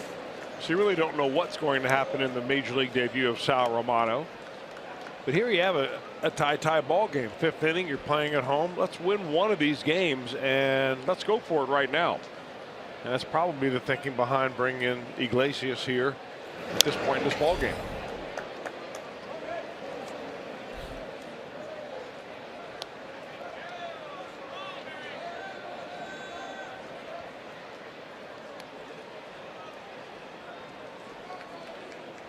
Going right through the heart of this order, and we've already documented how well the Brewers are swinging the bats in this series. Thames down the left field line. Look at that ball carry. Nearly to the very base of the wall before it's caught by Jeanette. This guy's got some pop. Summer months come along, and the ball will carry even a little better than it does on a day like today, especially here. Well, look at where the flags are blowing, and we can get a shot of the flags at Great American Ballpark. That is typically the way they go, which is right upriver, kind of from right field to left center field, and there's a couple of jet streams out there that really carry the ball, and down that line is one of them. Meanwhile, Jeanette made a nice play on that ball for a guy who's never played left field before in a major league game, at least as a starter. He had a lot of wherewithal.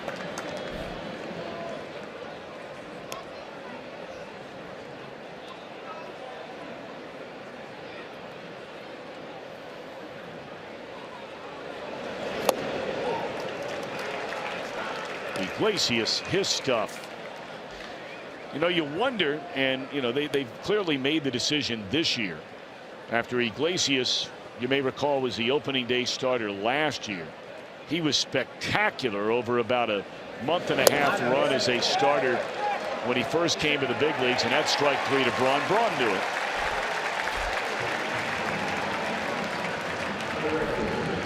But you wonder, Chris, will he ever get a chance to start again? I think a lot of that depends on the health of his arm. I mean, I think that Michael Lorenzen's probably thinking the same thing. Both of those guys really believe that they can be starters. Now, I think that Lorenzen wants to be a starter. At the same time, from what I understand, Iglesias is very happy being a guy at the very end of the bullpen.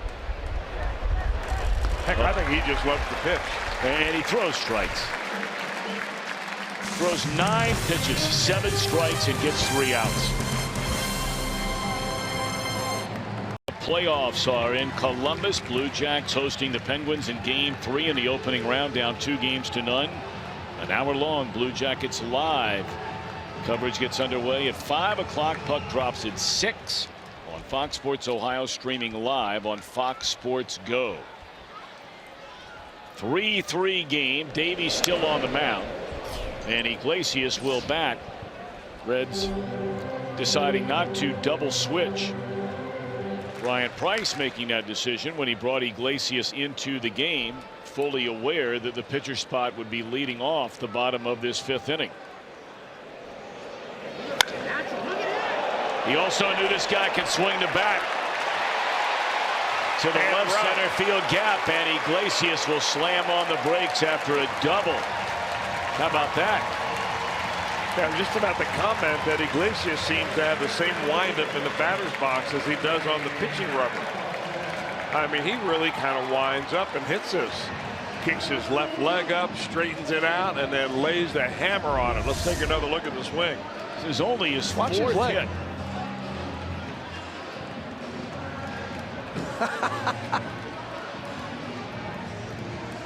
You gotta love it. I mean, that's a double with style.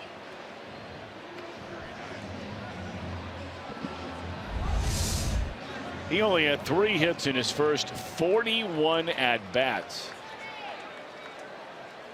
He had 1 in 11 last year. As a starter, he had 2 hits in 30 at-bats. Well, he's probably been down in the bullpen talking hitting with Michael Lorenzen. They're very, very close friends. And now Billy Hamilton bunts it. Pitcher will play to first, did not even look at third. So they bunt the pitcher down to third. Hamilton a sacrifice, and the Reds have the go-ahead run at third with 1 out for Jose Peraza.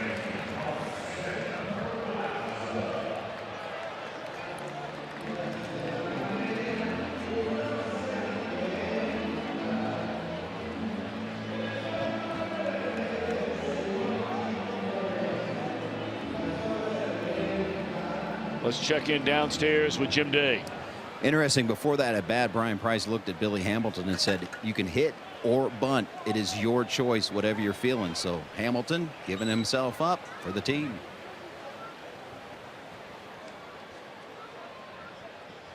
Well, the old adage about get them on, get them over, get them in. The get them in part now resting on the shoulders of Jose Peraza, and he's behind strike 1.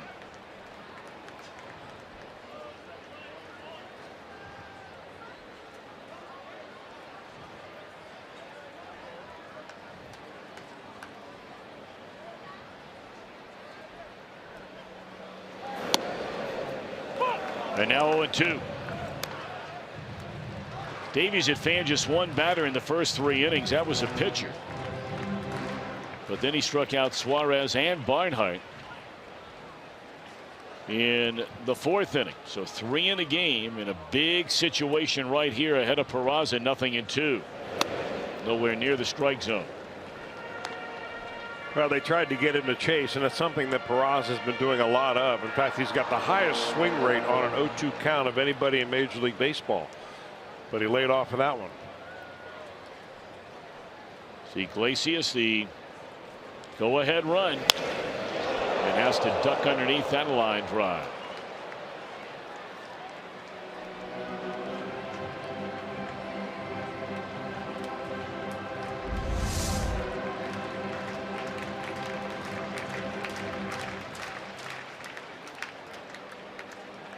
I'd be thrilled just to be able to do that again. Squat down, pop back up, squat down, lose your balance, and don't fall on your fanny. You know what I mean? Yeah, I know exactly what you mean. I mean, I don't want the line drive part. Oh, youth.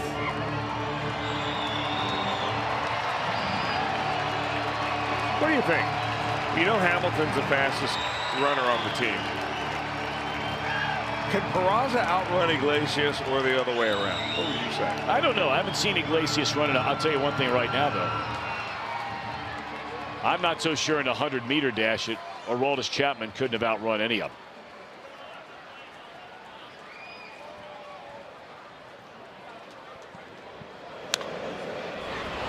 This is not going to get the run in. 2 away in the inning. I don't think, I mean, maybe you've seen Iglesias run more than I have. I don't think that there's any way he beats Aroldis Chapman in the race. Well, maybe in the 100. Because Chapman takes a little while to get going. I mean, he gets going. The 220, the 440, right. I mean, those are slam dunks. But Iglesias doesn't run, he glides. I mean, just silky smooth.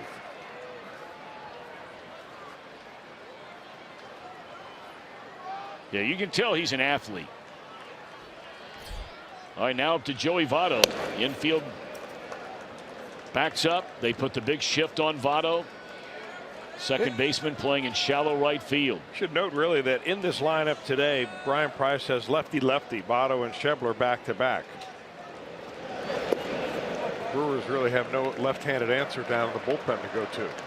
That was an old point of emphasis for Hall of Fame manager Bobby Cox. He'd be asked about that all the time, having 3 straight left-handers in the bullpen. And somebody'd ask him about, well, what happens if they bring in somebody? He said, our game plan is to score about 5, 6, 7 runs off the right-handed starter and not worry about it. Tell you, he kept it about as simple as you can keep it in a day and age when things were really starting. Now they're going to walk Votto. They've declared the intentional walk, and they'll take their chances with Schebler, or will they? Yep, this will be a visit to the mound by the pitching coach. But, you know, right around the time Bobby Cox was starting to get out is when really a lot of the sabermetrics was starting to come into the game. He kept things very, very simple. Yeah. You Won know what? A pile of games. Well, the simplicity really started, say the weekend series against the Braves. His simplicity strategy was, this is going. I'll send out a Hall of Fame pitcher on Friday. I'll send out another Hall of Fame pitcher on Saturday. And I'll finish it up with another Hall of Fame pitcher on Sunday. Yep. 1, 2, 3. But, you know, when he took over that job after leaving Toronto to become both the general manager and eventually the manager of the Atlanta Braves, he didn't have all 3 of those guys. He had a young Tom Glavine, inconsistent Tom Glavine. Yeah. They made the trade for John Smoltz. Once those 2 guys started to establish themselves, and they brought in Maddox as a free agent from the Cubs.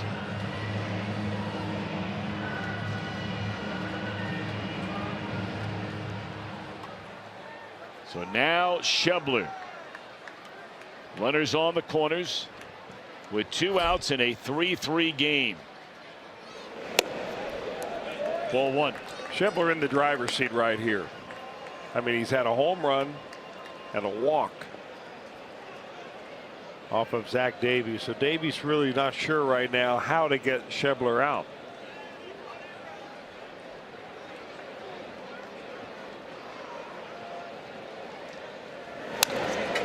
No lead off at all down there for Joey Votto, and normally he doesn't mean anything at all, but if there happens to be a play where it's no other chance to get the runner except at first base, or excuse me, at second base, or you hit a double right here, and you may ordinarily score if you get a big jump and a big lead.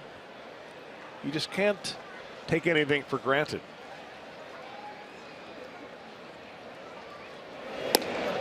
Fastball upstairs, 2 balls and a strike.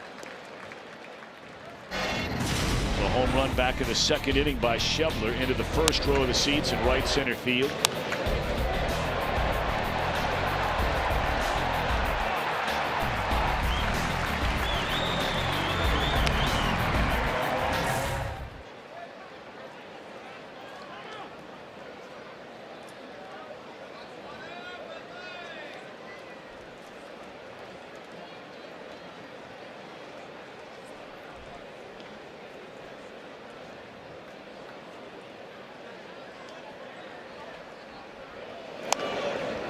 Fooled by that pitch. Floated up there at 79 miles per hour, and Schebler barely making contact off the end of the bat. He's probably pretty fortunate that ball did end up a little number somewhere in the infield.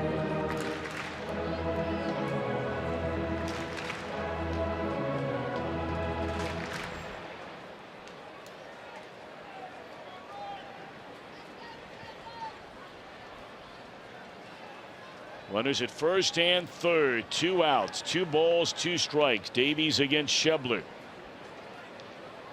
And here it comes. Straight up in the air. And that ball will reach the seats.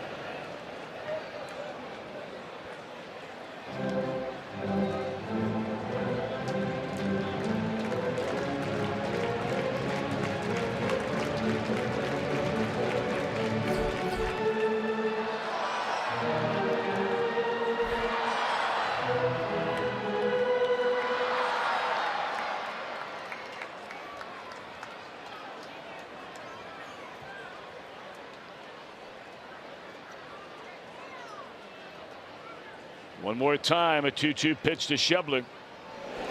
Struck him out on a high fastball, and we go to the 6th. Brewers 3, Reds 3 in game 3.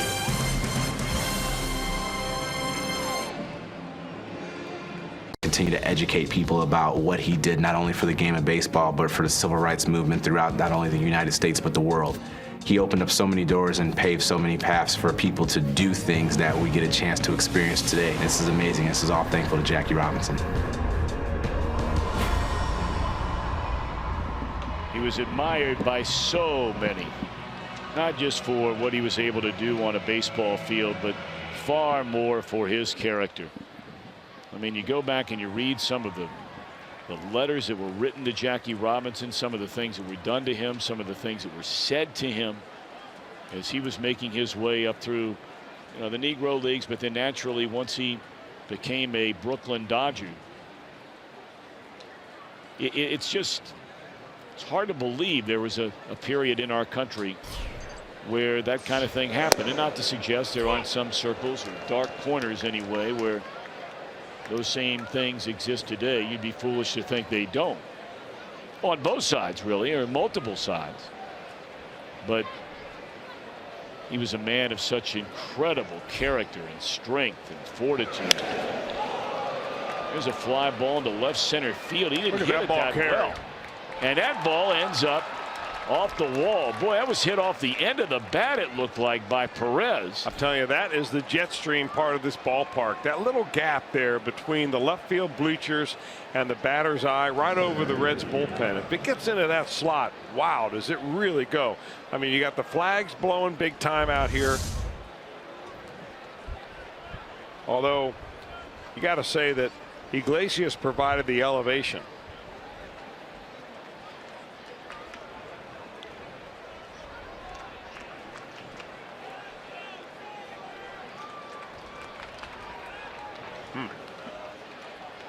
I figured they were going to take a look at this. Yeah, it looked like it was off the top, doesn't it?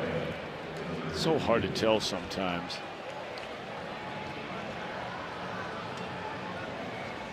Yeah, it was off the top. The only question is, did it bounce off the top? Did it go beyond that yellow line?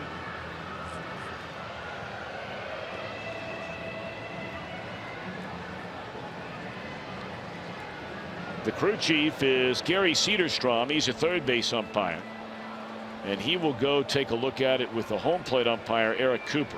Well, he's not taking a look at anything. These guys are simply on the headsets back to New York, where they have a whole room filled with big screen TVs, very high definition recording equipment, and they're being fed a lot of different feeds from the television and from the stadium feed here at the ballpark to see if they can't get the best angle, slowing it down frame by frame. We'll give you the best shot that we have.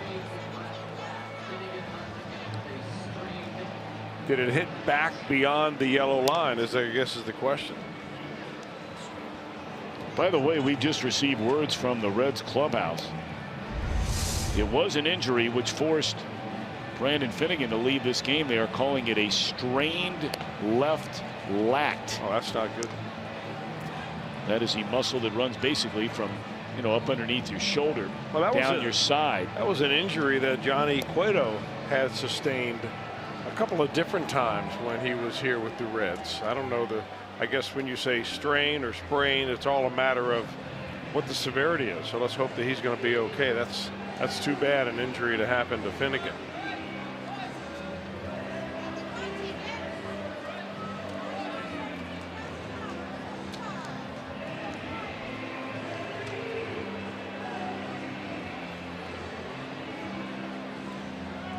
Well, we've already hit the 2-minute guideline. They're really having to take a long look at this one. I'm not sure if they're seeing anything. And of course, they quite possibly would have a look that we don't have. I don't know how you overturn this thing. Oh, they're saying it's a home run. Wow. I told myself when this season started I would never speculate on what's going to happen when you get to replay. How long that lasts? Well, not long enough. So that is a home run on a ball that I'll bet you Perez is going to tell everybody after the game he didn't really think he had it when he hit it. Well, you'll be able to read it probably in Mark Sheldon's column on MLB.com. He'll give you the exit speed, the launch angle, and the percentage of times that combination goes for a home run. It is one of the kind of interesting things if you want to break it down that much. But I don't think that at that speed coming off the bat, very often it does go for a home run. So Iglesias gives up the home run, whether it's windblown or whatever you want to call it. The bottom line is the Milwaukee Brewers are back in front by a run. They had a 1-run lead. Or had a 2-run lead, I beg your pardon, after the first half inning. The Reds would get 3 runs in the second inning. Milwaukee ties it in the third, and here we are in the 6th.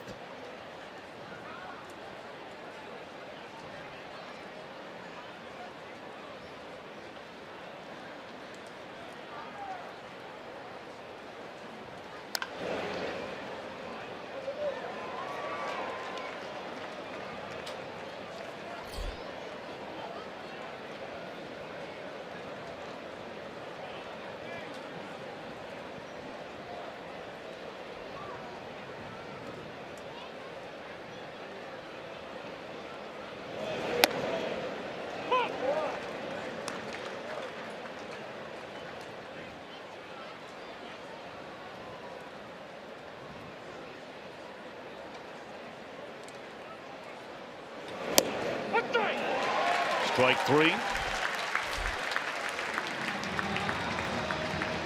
We'll make Great American Ballpark your family day destination tomorrow. Thanks to our friends at Klosterman Bakery, you can get half-price Reds tickets. How about that? Half-price Reds tickets.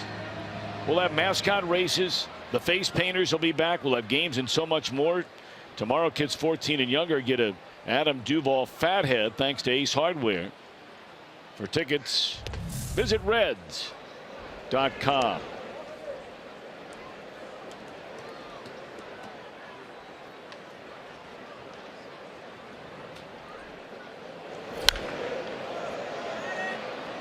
Straight up in the air, Barnhart fires his mask away and nearly fired it into the path of Suarez, who makes the catch. Milwaukee takes the lead on the home run by Perez. IO in time to get your game on. The finale of this series tomorrow. Reds Live kicks off at 12:30 right here on the home of the Reds, Fox Sports Ohio, and streaming live on Fox Sports Go. We're very excited to see that right-hander Sal Romano make his major league debut tomorrow, Chris. He was so good outside of one game against these Brewers, ironically, out in Arizona. That was actually a game that he matched up against Tommy Malone last night's starter for the Brewers, and they both got clobbered in that game. Just one of those days in Arizona where the score runs up into the teens. But I'm looking forward to seeing Sal pitch tomorrow. He's a big guy, strong arm, ultra competitor, has a pretty good idea of the breaking ball. I'm excited for him and everybody else who comes out to watch the game tomorrow. Carlos Torres is the new right-hander on the hill for the Brewers. 34 years old, originally drafted by the White Sox out of Kansas State. in 2004. You know, here we've seen these last couple of nights. I mean, in the first game of the series, Jimmy Nelson was just in complete control and command right from the very start. And he was a pitcher that came in off to a good start this year. But last night and again today, the Reds are facing a couple of guys that really struggling. That one is fair down the right field line against Suarez going the other way. And he's going to make the turn and hit the bag coming for 3. He is safe at third base. He had a double that way back in the second inning and now a triple to begin the 6th.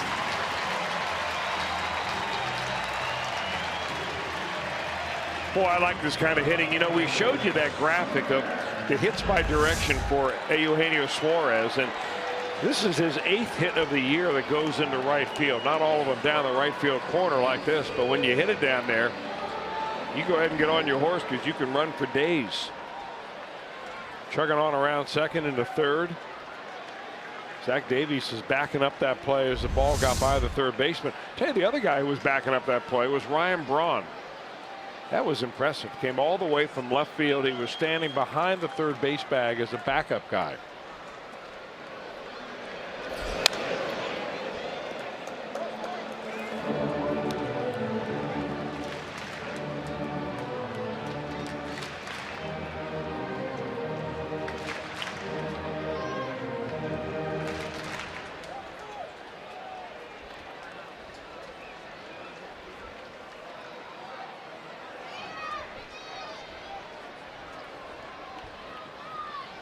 Oh, and 1 count. The Brewers middle infield concedes a run. It doesn't matter anyway. Scooter Gennett knocks in a tying run against his former employer. And it is a 4-4 affair. The triple by Suarez, single by Scooter.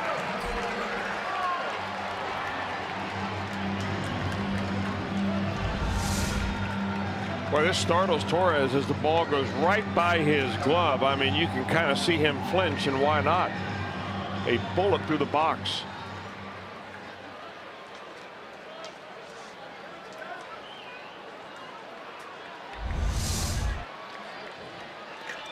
So now the Reds looking for something big here. Cozart the batter, runner at first, nobody out. Triple and a single to tie it up against Torres out of the bullpen. So Davies cannot win it or lose it. You know, overshadowed in all of this, and certainly with Iglesias coming into the game becomes a big storyline. Finnegan leaving with the injury. We just found out he was injured a moment ago. Is Robert Stevenson threw the ball well again here today. 3 innings. He only allowed 3 hits. He walked 1 batter. He allowed the solo home run. That was it. Struck out 5. That we've heard really right from the start of spring training on, that Stevenson will, you know, get his share of starts. He'll get a chance. This is the way you earned it. And I think it's also the way that Brian Price is trying to get these guys enough touches of the baseball to stay fresh and sharp. I'm sure he didn't want to go to the bullpen in the second inning. We had speculated all sorts of things, not knowing that Brandon Finnegan was injured and had to come out of the ball game with a strained lat. But we'll see how that moves forward. Player moves, possible disabled list. I don't know. Missed start, who knows? That's why you have to watch Fox Sports Ohio every day. And you know, with the new disabled list being 10 days, if you're going to miss 1 start, you have to utilize a 10-day DL. It's one thing when you had it 15, you know, you could miss 1 and maybe then come back for the next one. But you know, when that 10-day has the potential to make a big difference on how you maneuver your roster week to week throughout an entire season now. I really believe that that's a really good move, you know, to come up with a 10-day list like that. It gives teams some leeway, some flexibility in maneuvering their roster a little bit, and it also gets more younger players into the league because you're more likely to put a guy on the list for 10 days and bring up somebody from the minor leagues you haven't seen before. Cozart's already extended his hitting streak here this season to 10 straight games. You may recall he did the same thing a year ago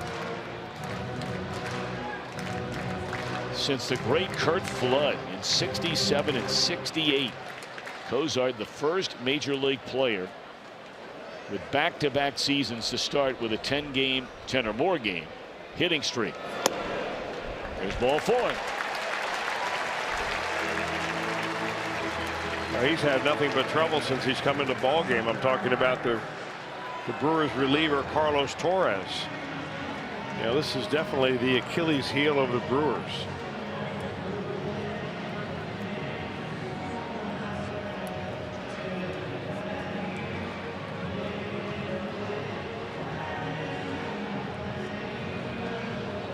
Tony Cingrani is up and throwing in the Reds bullpen. We're down to the number 8 spot in the batting order.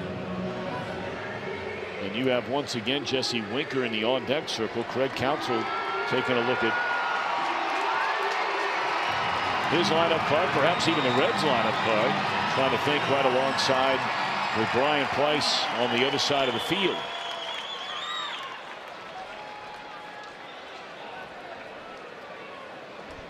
Tucker had a chance with 2 on in the 4th inning. They're going to ask him to bunt, and he takes a strike.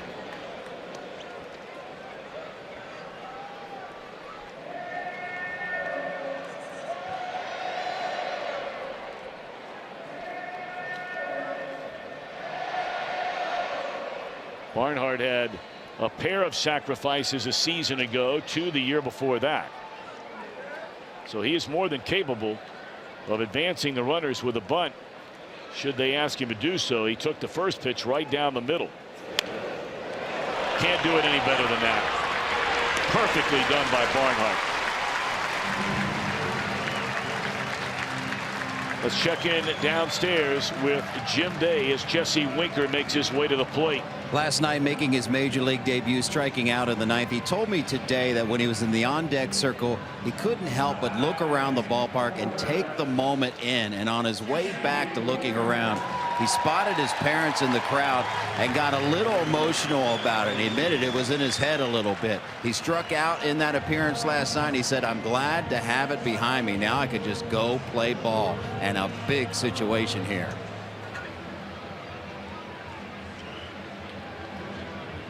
Well, they're going to talk about how they want to handle this. You know, you have Winker, a very inexperienced player, obviously, only 1 career major league at bat after that debut. You have Billy Hamilton after him. I believe they're going to come right after Winker right here. It's just a matter of probably the strategy of how to pitch him.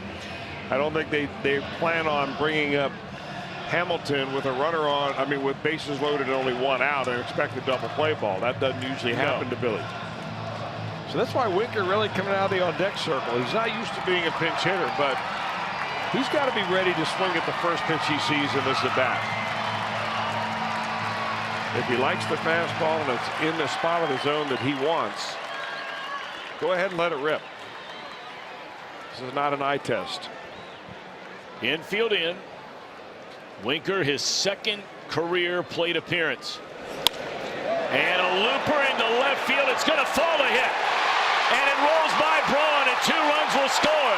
The first major league hit for Jesse Winker gives the Reds a 2-run lead here in the bottom of the 6th inning.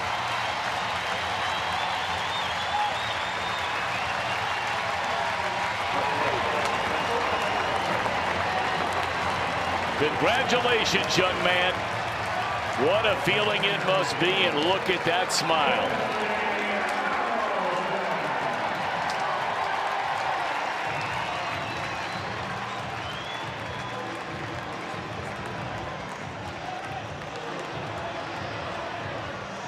Well, we'll take another look at his hit number 1. Let's hope it's the first of very many that we see from Jesse Winker.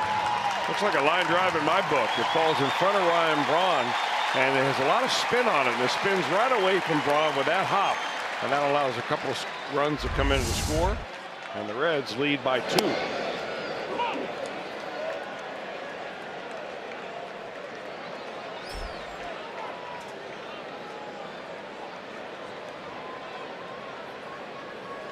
Congratulations to Jesse Winker. Swing and a miss by Hamilton. Still only 1 out in the inning. Reds have scored 3 times to take a 2-run lead.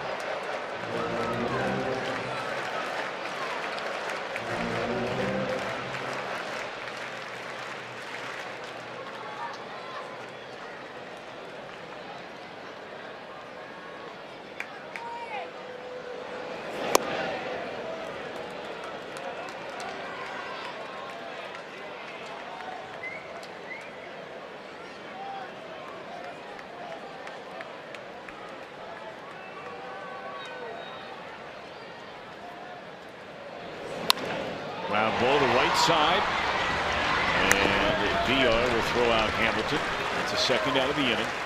Winker advances on to third base. And here comes Jose Peraza.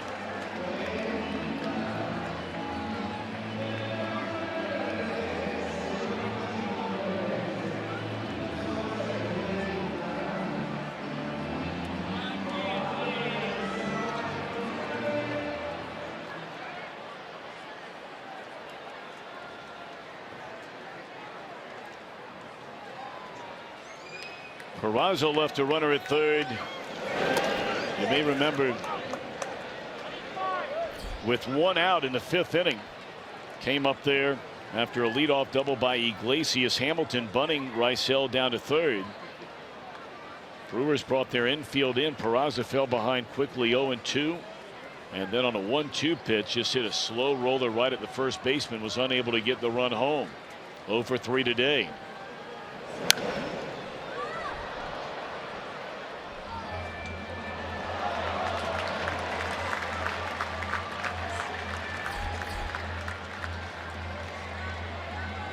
Told you Cingrani's been up for quite some time. The Reds have already pinch hit for Iglesias, so he goes 2 innings, allows a hit and a run. That was the home run by Perez. Rysell struck out 2, did not walk a batter. But right now he is the pitcher of record, as the Reds have scored 3 times in this 6th inning to take the lead. 1-2 to Peraza.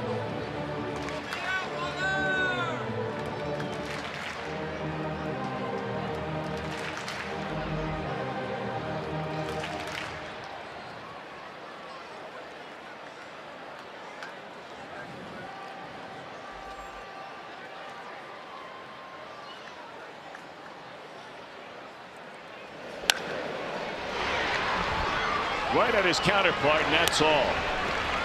But Jesse Winker, in his second major league at bat, drives in 2 to give the Reds a 2-run advantage.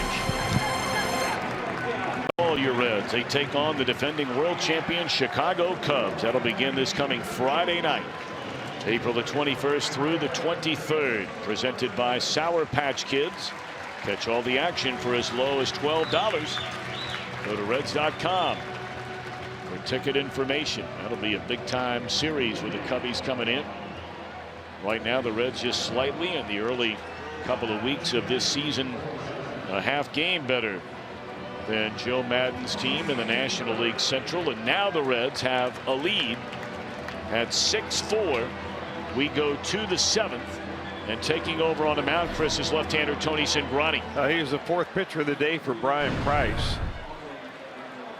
Had 17 saves last year, did Cingrani, and he could earn one here today if he ends up finishing this ball game.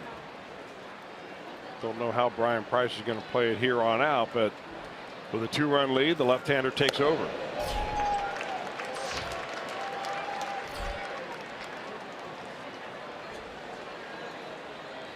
We talk about it all the time. I mean, you could probably say the same thing for any pitcher. In fact, you could say the same thing for any pitcher, but some are more prone to wildness than others. Pitcher just left the game, rarely ever throws a ball out of the strike zone. Iglesias, we know about Cingrani, as Aguilar pops up to right field to lead off the inning. You know, when Cingrani is throwing strikes, he is so tough to hit, so tough to beat by stringing together multiple hits.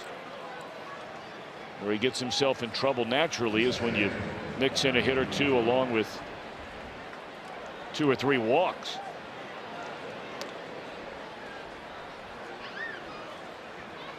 I'm not sure what they're looking at inside the Brewer dugout. Jonathan VR is a scheduled hitter now. Eric Cooper, the home plate umpire, is going to walk over to Craig Counsell and say, well, what's going on here?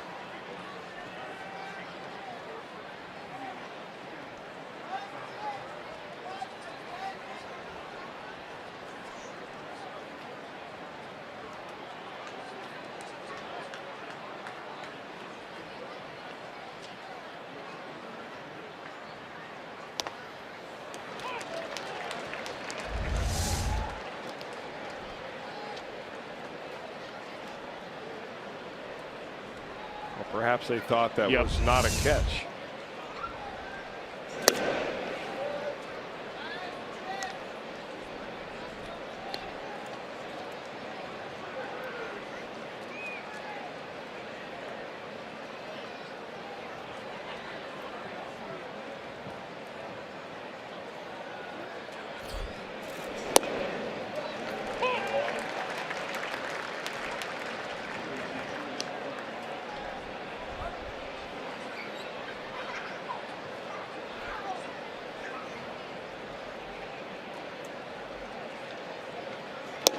In there, strike 3 called. Locking up the hitter. VR with a fastball right at the knees. Don't know if he was guessing. That looked like a good pitch from his second to left his hand. He's a hard guy to strike out looking. That pitch may have been so good on the knees, on the corner, that VR really didn't get a good look at it. And all of a sudden it's by him. Now you see the replay, didn't realize how just picture perfect that pitch was, and there's another one. There's the guy you got to be careful with. We know all about the guy on deck, but there is serious thunder in this guy's bat right here. We'll see how the season plays out for him back in the United States again after being away for 3 years, but those are back-to-back pinpoint accuracy by Cingrani.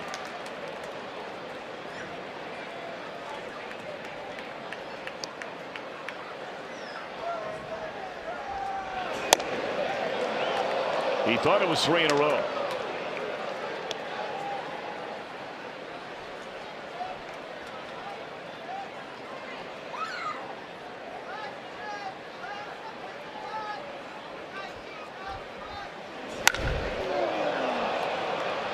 In the air, straight away center field, and this is what we talked about with this guy. There is some major league thunder in the bat of Eric Thames. And I mean quick. Right to the ball. Last night he looked bad on a couple of changeups from Peralta before he found a 1-2 fastball from the knees and launched it. That time Cingrani comes fastball, fastball, fastball. Hiya. And I mean, he just challenges Thames right here, and he makes a mistake over the center of the plate. That ball sounded awfully good coming off the bat. The good news for the Reds and Cingrani is you see his reaction. Nobody on base, a solo shot. You're still up by 1.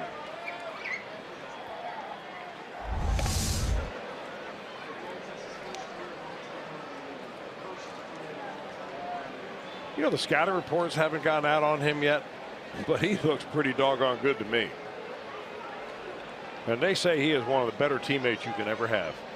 Smiling all the time.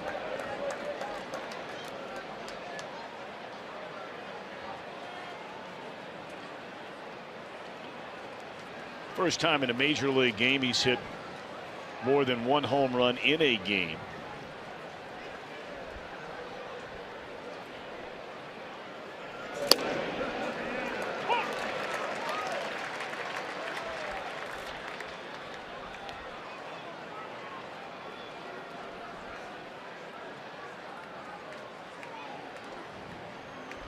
Two and one on Ryan Braun. 2 hits in 9 career plate appearances against Cingrani. And all of a sudden it's back to a 1-run ball game.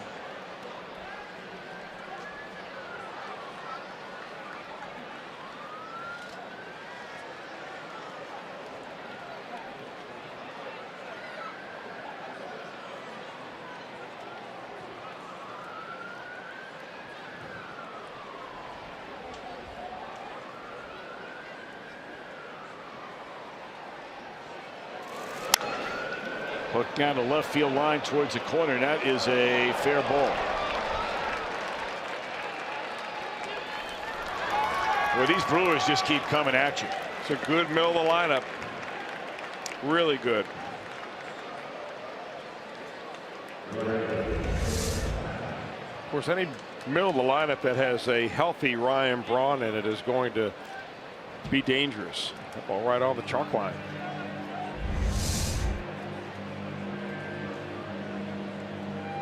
Drew Storen has been getting loose in the bullpen, and he's the guy that Ryan Price is going to bring on. It looked like Cingrani was going to cruise through this inning.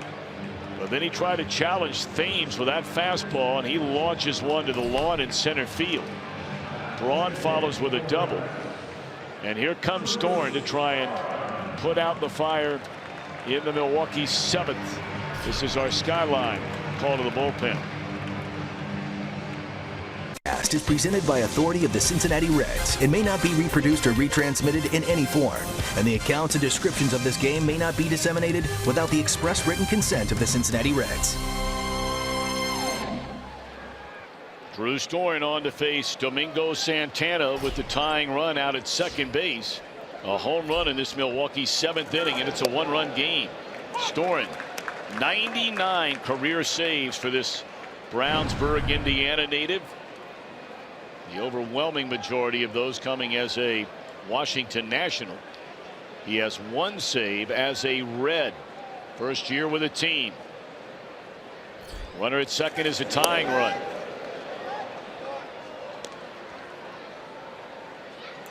Finnegan went the first inning, allowed 3 walks, 2 runs. Stevenson 3 innings, 3 hits, 1 run. Iglesias 2 innings, 1 hit, 1 run. Cingrani 2/3, 2 hits and a run. Now Storen. This Reds bullpen was virtually unhittable until this series began, and they have been kicked around last night and so far again today.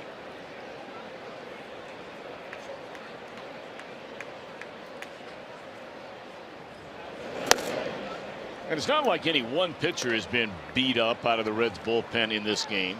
It's just the point being that every one of them that's coming into the game has allowed a run.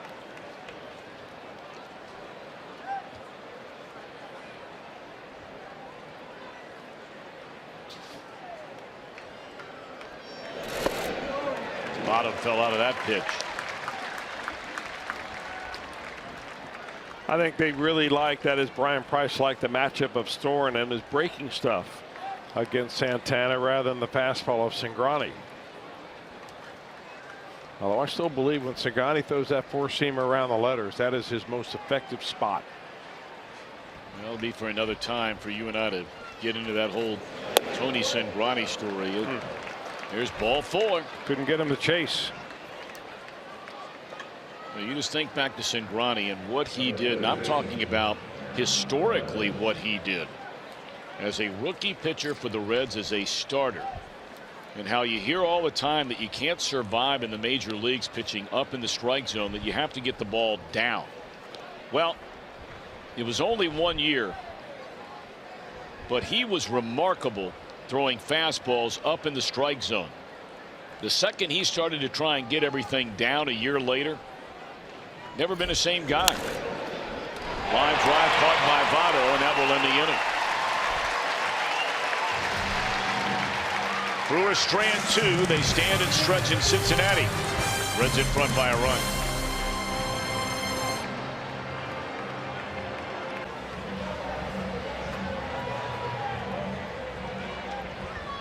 We'll find out about that, Jim Day. What we do know is Brewers are going to their bullpen. They didn't have much luck the last inning with Torres. He came in and promptly gave up 3 runs as the Reds took the lead. And now it's Hughes. First pitch swinging. Votto drives one into deep left field, and it's up against the wall. Joey on his way to second base with a double. Votto hit that well, but the ball is simply flying to left field here today. I mean, there was a stiff wind blowing out that way. Votto thought for a second he may have got enough of it to get it out of here. Right at the top of the wall that goes off where the scoreboard is.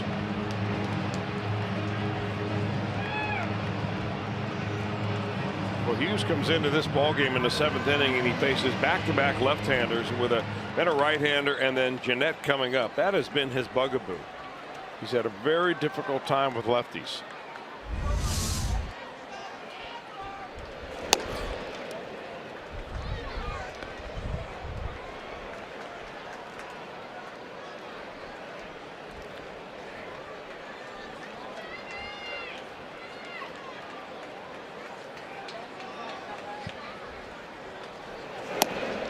Schebler takes a strike.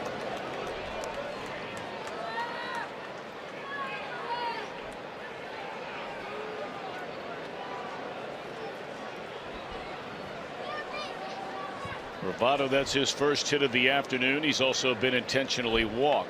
So 1 for 3 today for Joey. And a bouncing ball into center field by Schebler. They're going to hold Botto at third. Broxton got to that ball right now and fired straight to the cutoff man. Been a good day for Schebler. Well, he just tried to really put that ball on the ground and pull it to the right side. As it turns out, it goes right back over the pitching rubber and scoots into the center field area with that little overspin. Botto's just going to stay at third with nobody out. No use even trying to score a run right there when you're now in the driver's seat.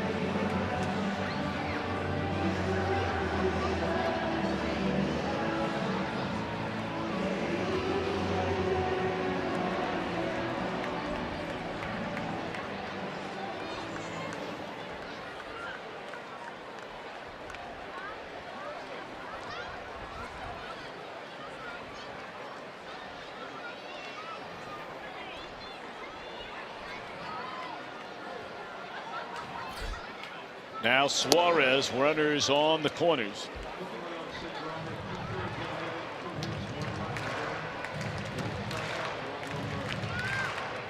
To close the book on Cingrani, he allows a run in 2/3 of an inning, 2 hits, 1 strikeout, gives up the home run. Still the pitcher of record is Iglesias. Slider at short. Bad luck there for the Eugenio. 1 out in the inning. Runner still at first and third. One of the hardest hit balls of this ball game. I'll tell you, Craig Counsell's got to be wondering about that bullpen, whether he wants to go down there very much or not. Torres came into the game, walk, base hit, walk. He ends up giving up 3 in the 6th inning. And the Reds are poised to put more on here. Every time he goes down to that bullpen, it's like a house of terror.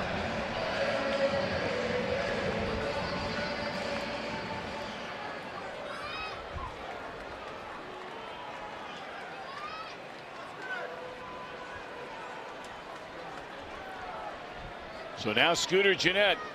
He tied the game with a single to center field and later scored in the 3-run 6th. Scooter had a hit last night against his former team, 1 of 3 as a starter here today.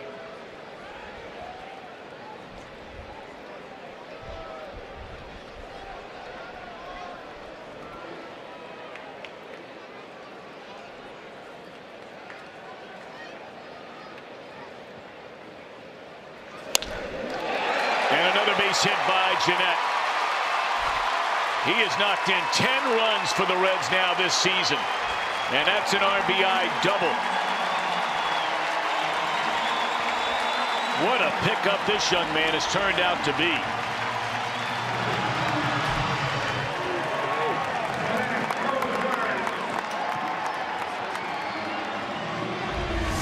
Hits it sharply, does Gennett. A little sidearm action by Jared Hughes, and just Gennett not fooled one bit.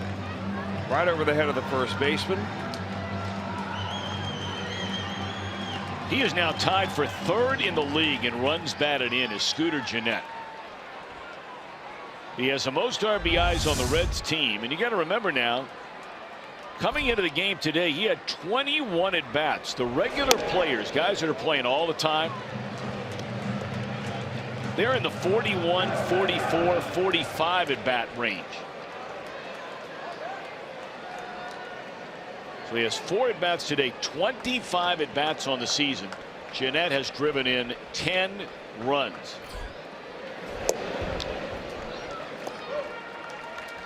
I'll tell you, Jared Hughes, for a guy who is 6 feet 7 inches tall, has a very flat action on his pitches. He's got a low arm angle, really doesn't keep his fingers on top of the ball, and that's why the Reds are leveling on it.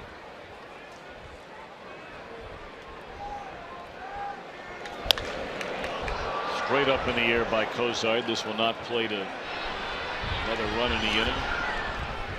Well, it's a couple big missed chances here. Granted, Gennett able to aid the cause with that run scoring double, but you had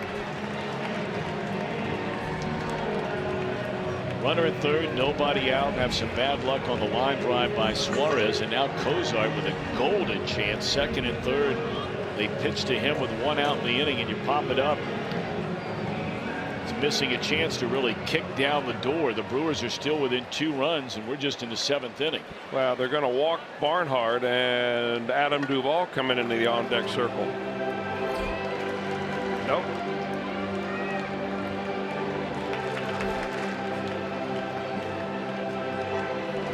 That's Drew Storen.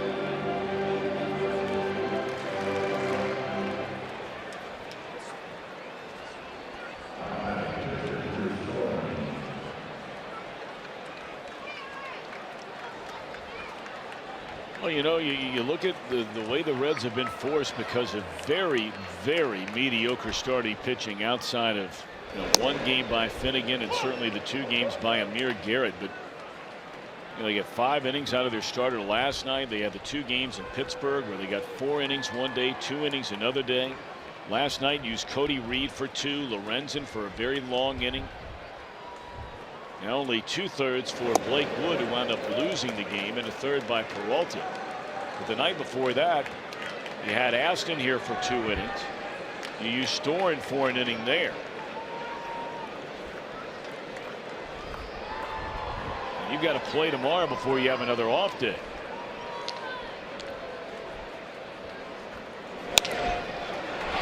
Storen rolls one to the right side, and the inning is over. Reds get 1 single run, 3 hits and a walk. They leave them loaded. Reds lead 7-5. We're off to the 8th. The Brewers right from the get-go. Wildness by Brandon Finnegan. He walked 3 batters, allowed a 2-run double to center by Hernan Perez. Then a home run by Thames in the 3rd. Reds got 3 runs in the 2nd inning. Schebler with a home run. Later in the inning, a run scoring triple by Cozart. Barnhart knocked in a run. We were 3-3. Jesse Winker, his 2nd major league at bat. His first major league hit, drops a 2-run double as part of a 3-run 6th. And then Scooter Gennett knocked in a run with a single in the 6th. Another RBI double that came in the 7th. 7 runs, 11 hits, no errors, 8 left for Cincinnati. 5 runs, 7 hits, 6 left for Milwaukee. And Storen out there to take the ball here in the 8th inning. He got the final out in the 7th. Well, he's got the bottom half of the lineup here, and he'll first face a new hitter in this ball game, Kirk Neuenhuis.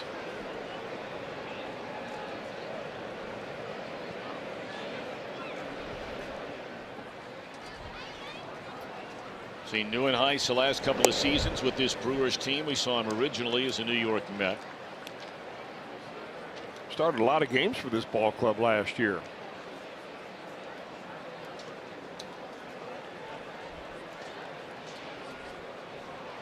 One and one.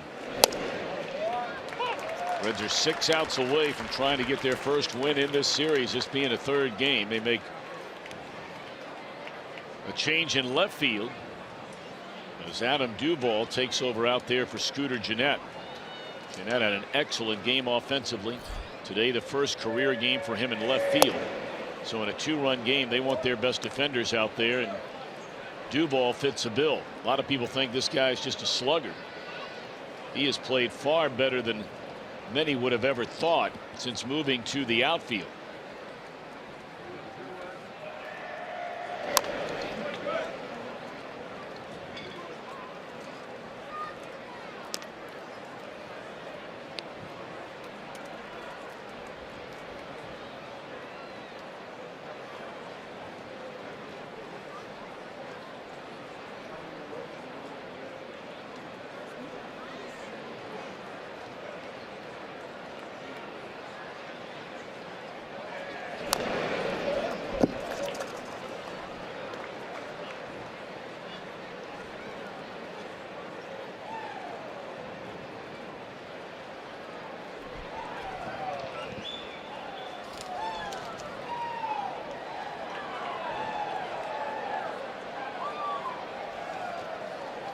31,008 fans in attendance on this Kids Opening Day Saturday at Great American Ballpark.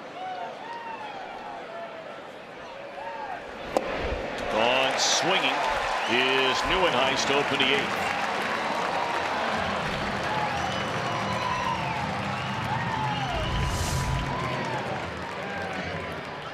Went right down and into that very tempting spot with a little slider. Got him to swing right over the top of it.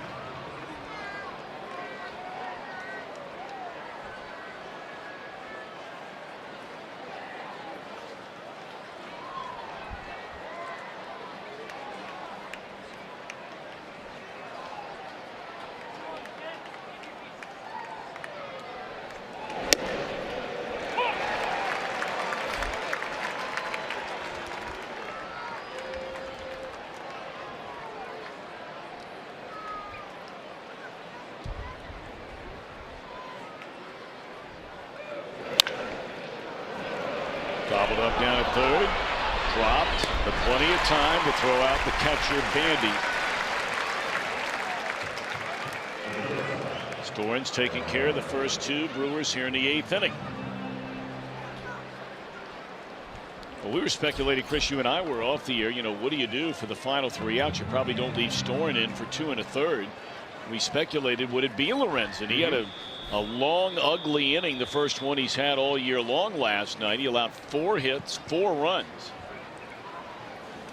And he is a man getting loose, and you certainly would think that would be for inning number 9.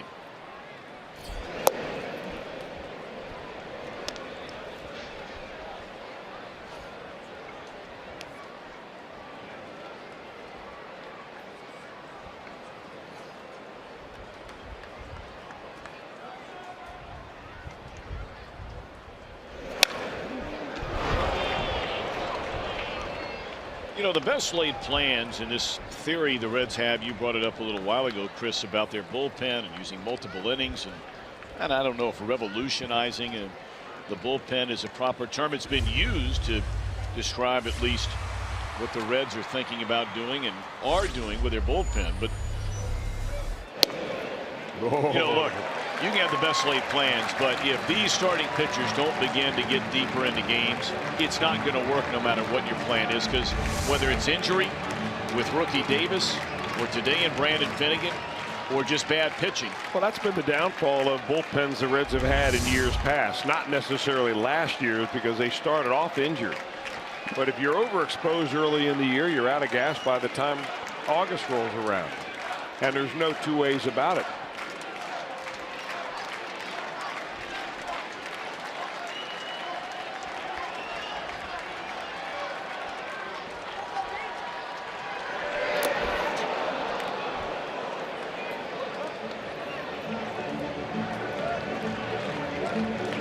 Garrett is the only pitcher outside of 1 start by Brandon Finnegan.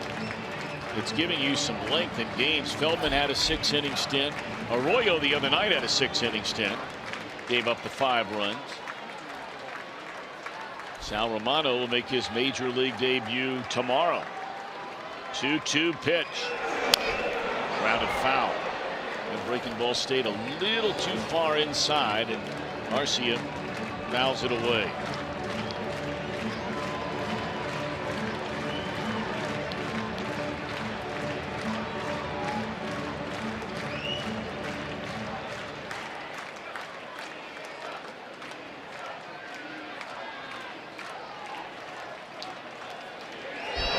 Got him swinging. 1, 2, 3 for Drew Storen.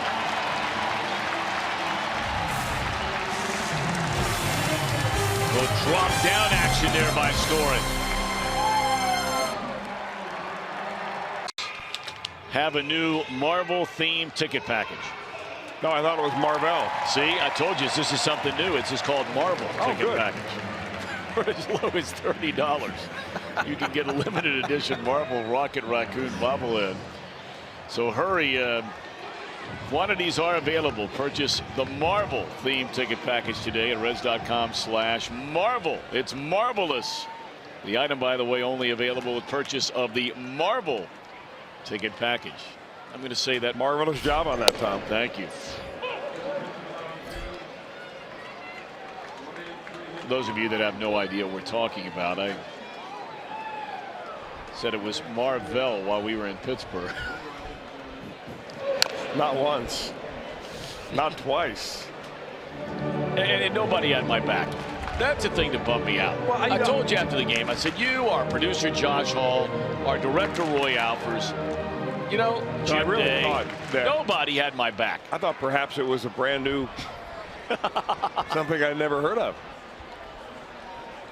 Until I realized that. I mean, you know, you're letting not the dope in the room just go on and on and on and on. Like you said, it wasn't once, wasn't twice.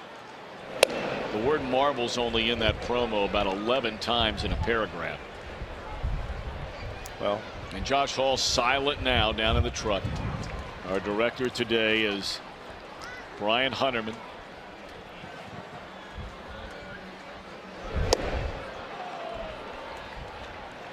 Billy out of there on strikes against Jan Marinez, who comes on from the Milwaukee bullpen. 0 for 4 today for Billy Hamilton. He has been hitless in the last 2 games of this series. He had a hit in the first at bat in the first inning, game 1 Thursday night, and they have shut him down ever since. It's also been a quiet day for Peraza, as it was yesterday. We told you earlier, both Hamilton and Peraza a combined 0 for 8 after going 2 for 8 in the series opener. 0 for 7 so far today. And neither one of them taking a walk. Really not even getting close to even ball 3 in most of their at-bats.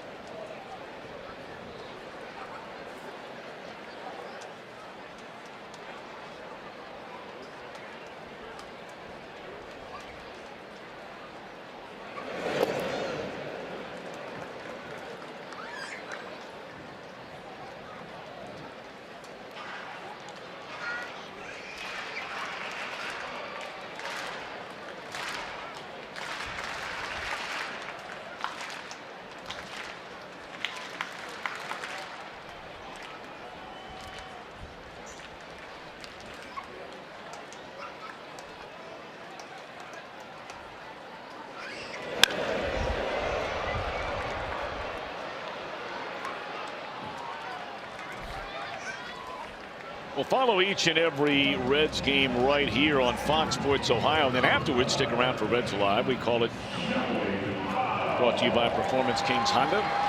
Jim Day will be over in the Fox Sports Ohio condominium. Already on his way over there.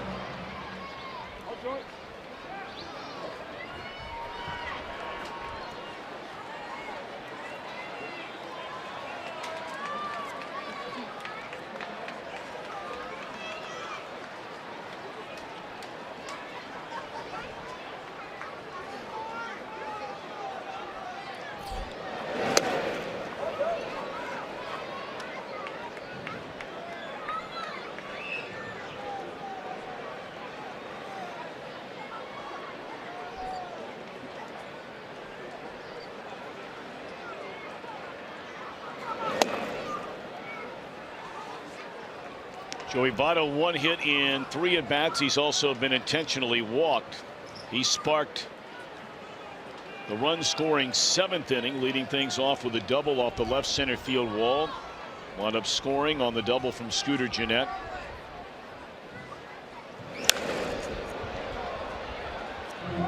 Lorenzen ready to go in the Reds bullpen. We will, it appears, see him in the 9th inning. Storen goes an inning and a third of no-hit shutout baseball. He walked 1 batter intentionally, struck out 2.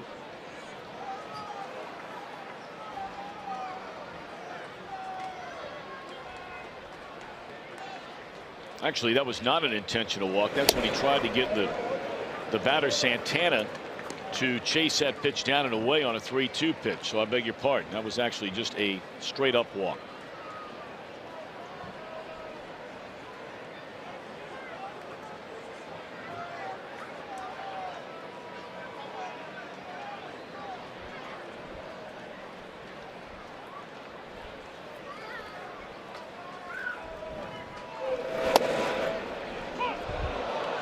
Votto thought it was outside.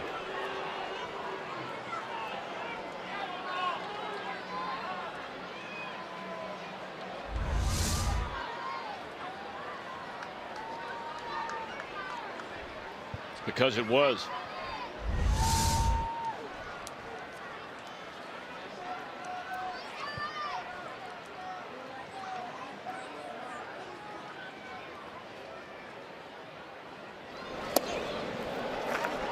And that is ball 4.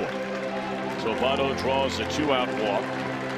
And he continues for Schebler, who's had an excellent game today.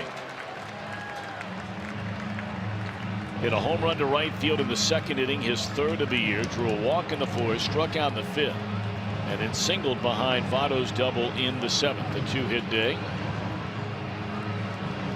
Tomorrow we kick it all off as we do on every game here on Fox Sports Ohio with Reds Live. It's presented by Ray St. Clair Roofing. And tomorrow again a 12:30 Eastern time start with Reds Live. Very excited to see Sal Romano make his major league debut. Willie Peralta off to a good start this year. He had a very ugly 2016, ugly 2015. At one time it looked like Peralta was going to be a really good pitcher in this league for a long time. Well, he's off to a good start this year.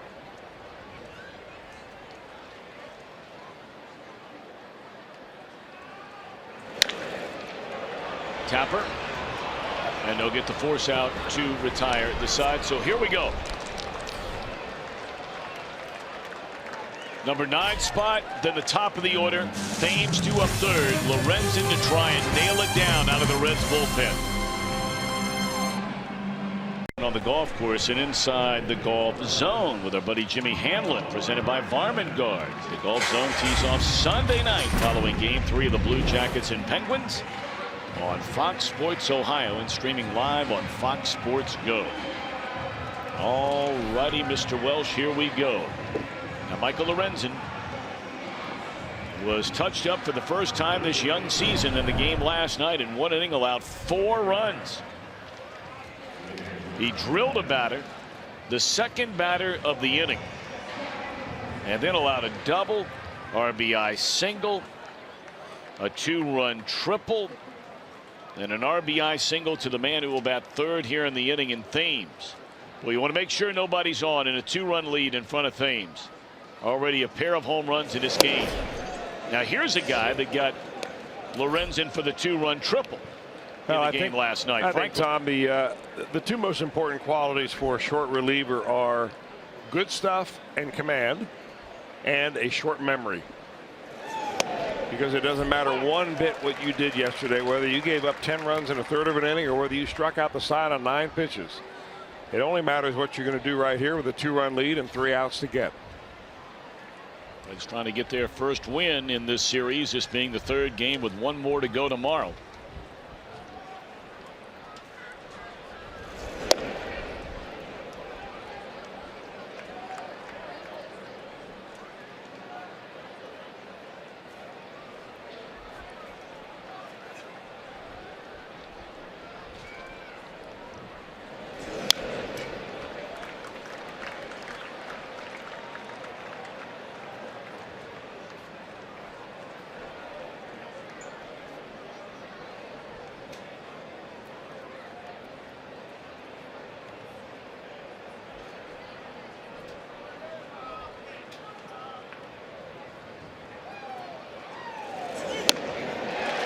High gas to get him swinging. Good way to start.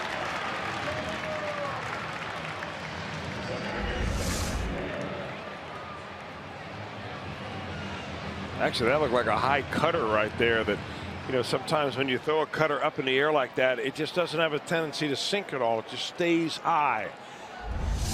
And he has really used that pitch effectively so far in this young season.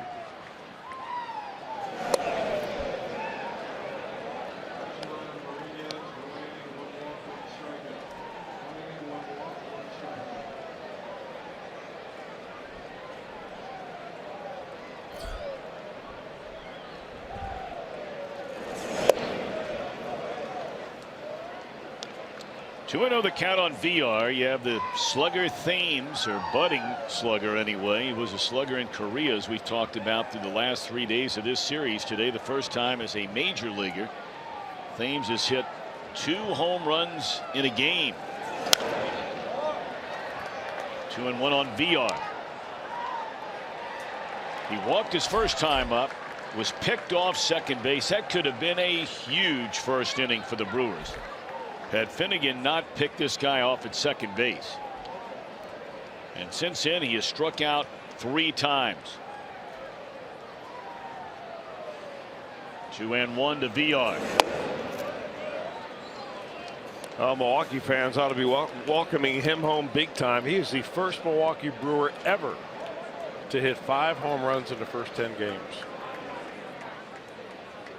How about that? And they were hoping to have something in things, but I think he has far exceeded any expectations that they could conceive. And he gets to first base, and that means the tying run comes to the plate. How can that happen? I mean, how can that happen? This guy is swinging at everything you throw up there. Well, even if he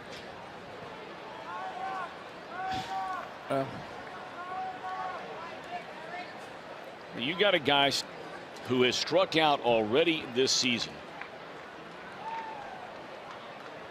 21 times. Oh, that's a balk. He thought Joey Votto was on the bag, and Votto is playing behind him. So Lorenzen may be a little shook up right now. Time to take a little time out. That's a good spot for Barnhart to come out and settle him down.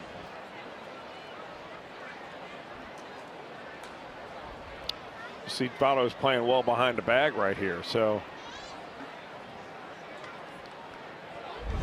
as Votto should be in this situation. Yeah, that runner at second base doesn't mean anything to him right now.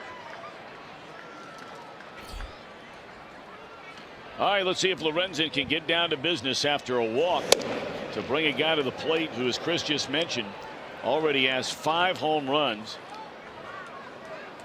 this season. And he has 2 of them here today.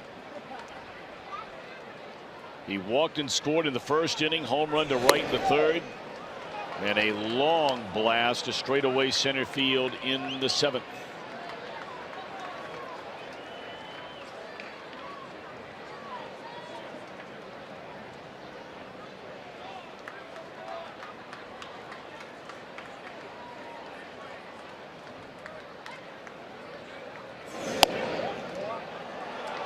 Lorenzen's trying to crowd him with the cutter. And that's a pitch that'll start at the center of the plate and then cut right into a left-handed hitter. We have seen what Thames can do when he gets his hands out in the sweet part of the bat on the ball. He'll be swinging 3-0 if he likes it.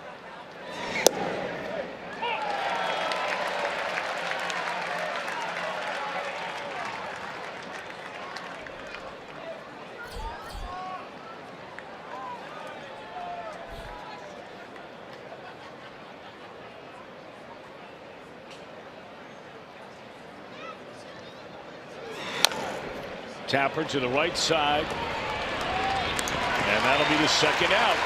Big out. Big out. But you got one more big one to go, because through the years, the guy coming up has been Milwaukee's best player. In fact, when his career is over, tarnished or not,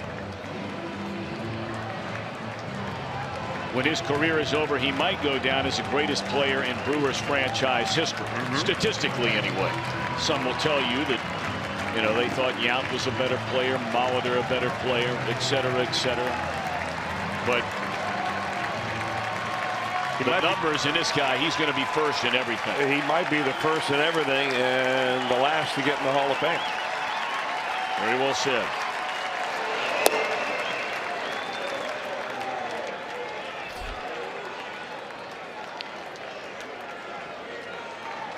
Iglesias is the pitcher of record for the Reds.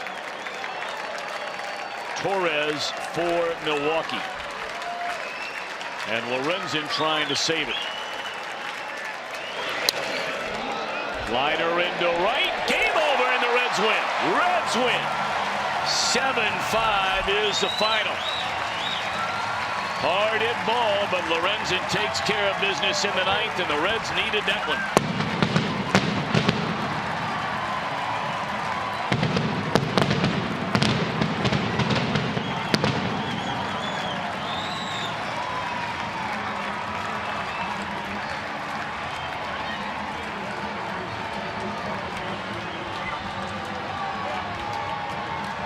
So the Reds get their first win of this series, 7-5 the final, and they'll try and make it a series split as Sal Romano makes his major league debut tomorrow. We're back with more in a moment.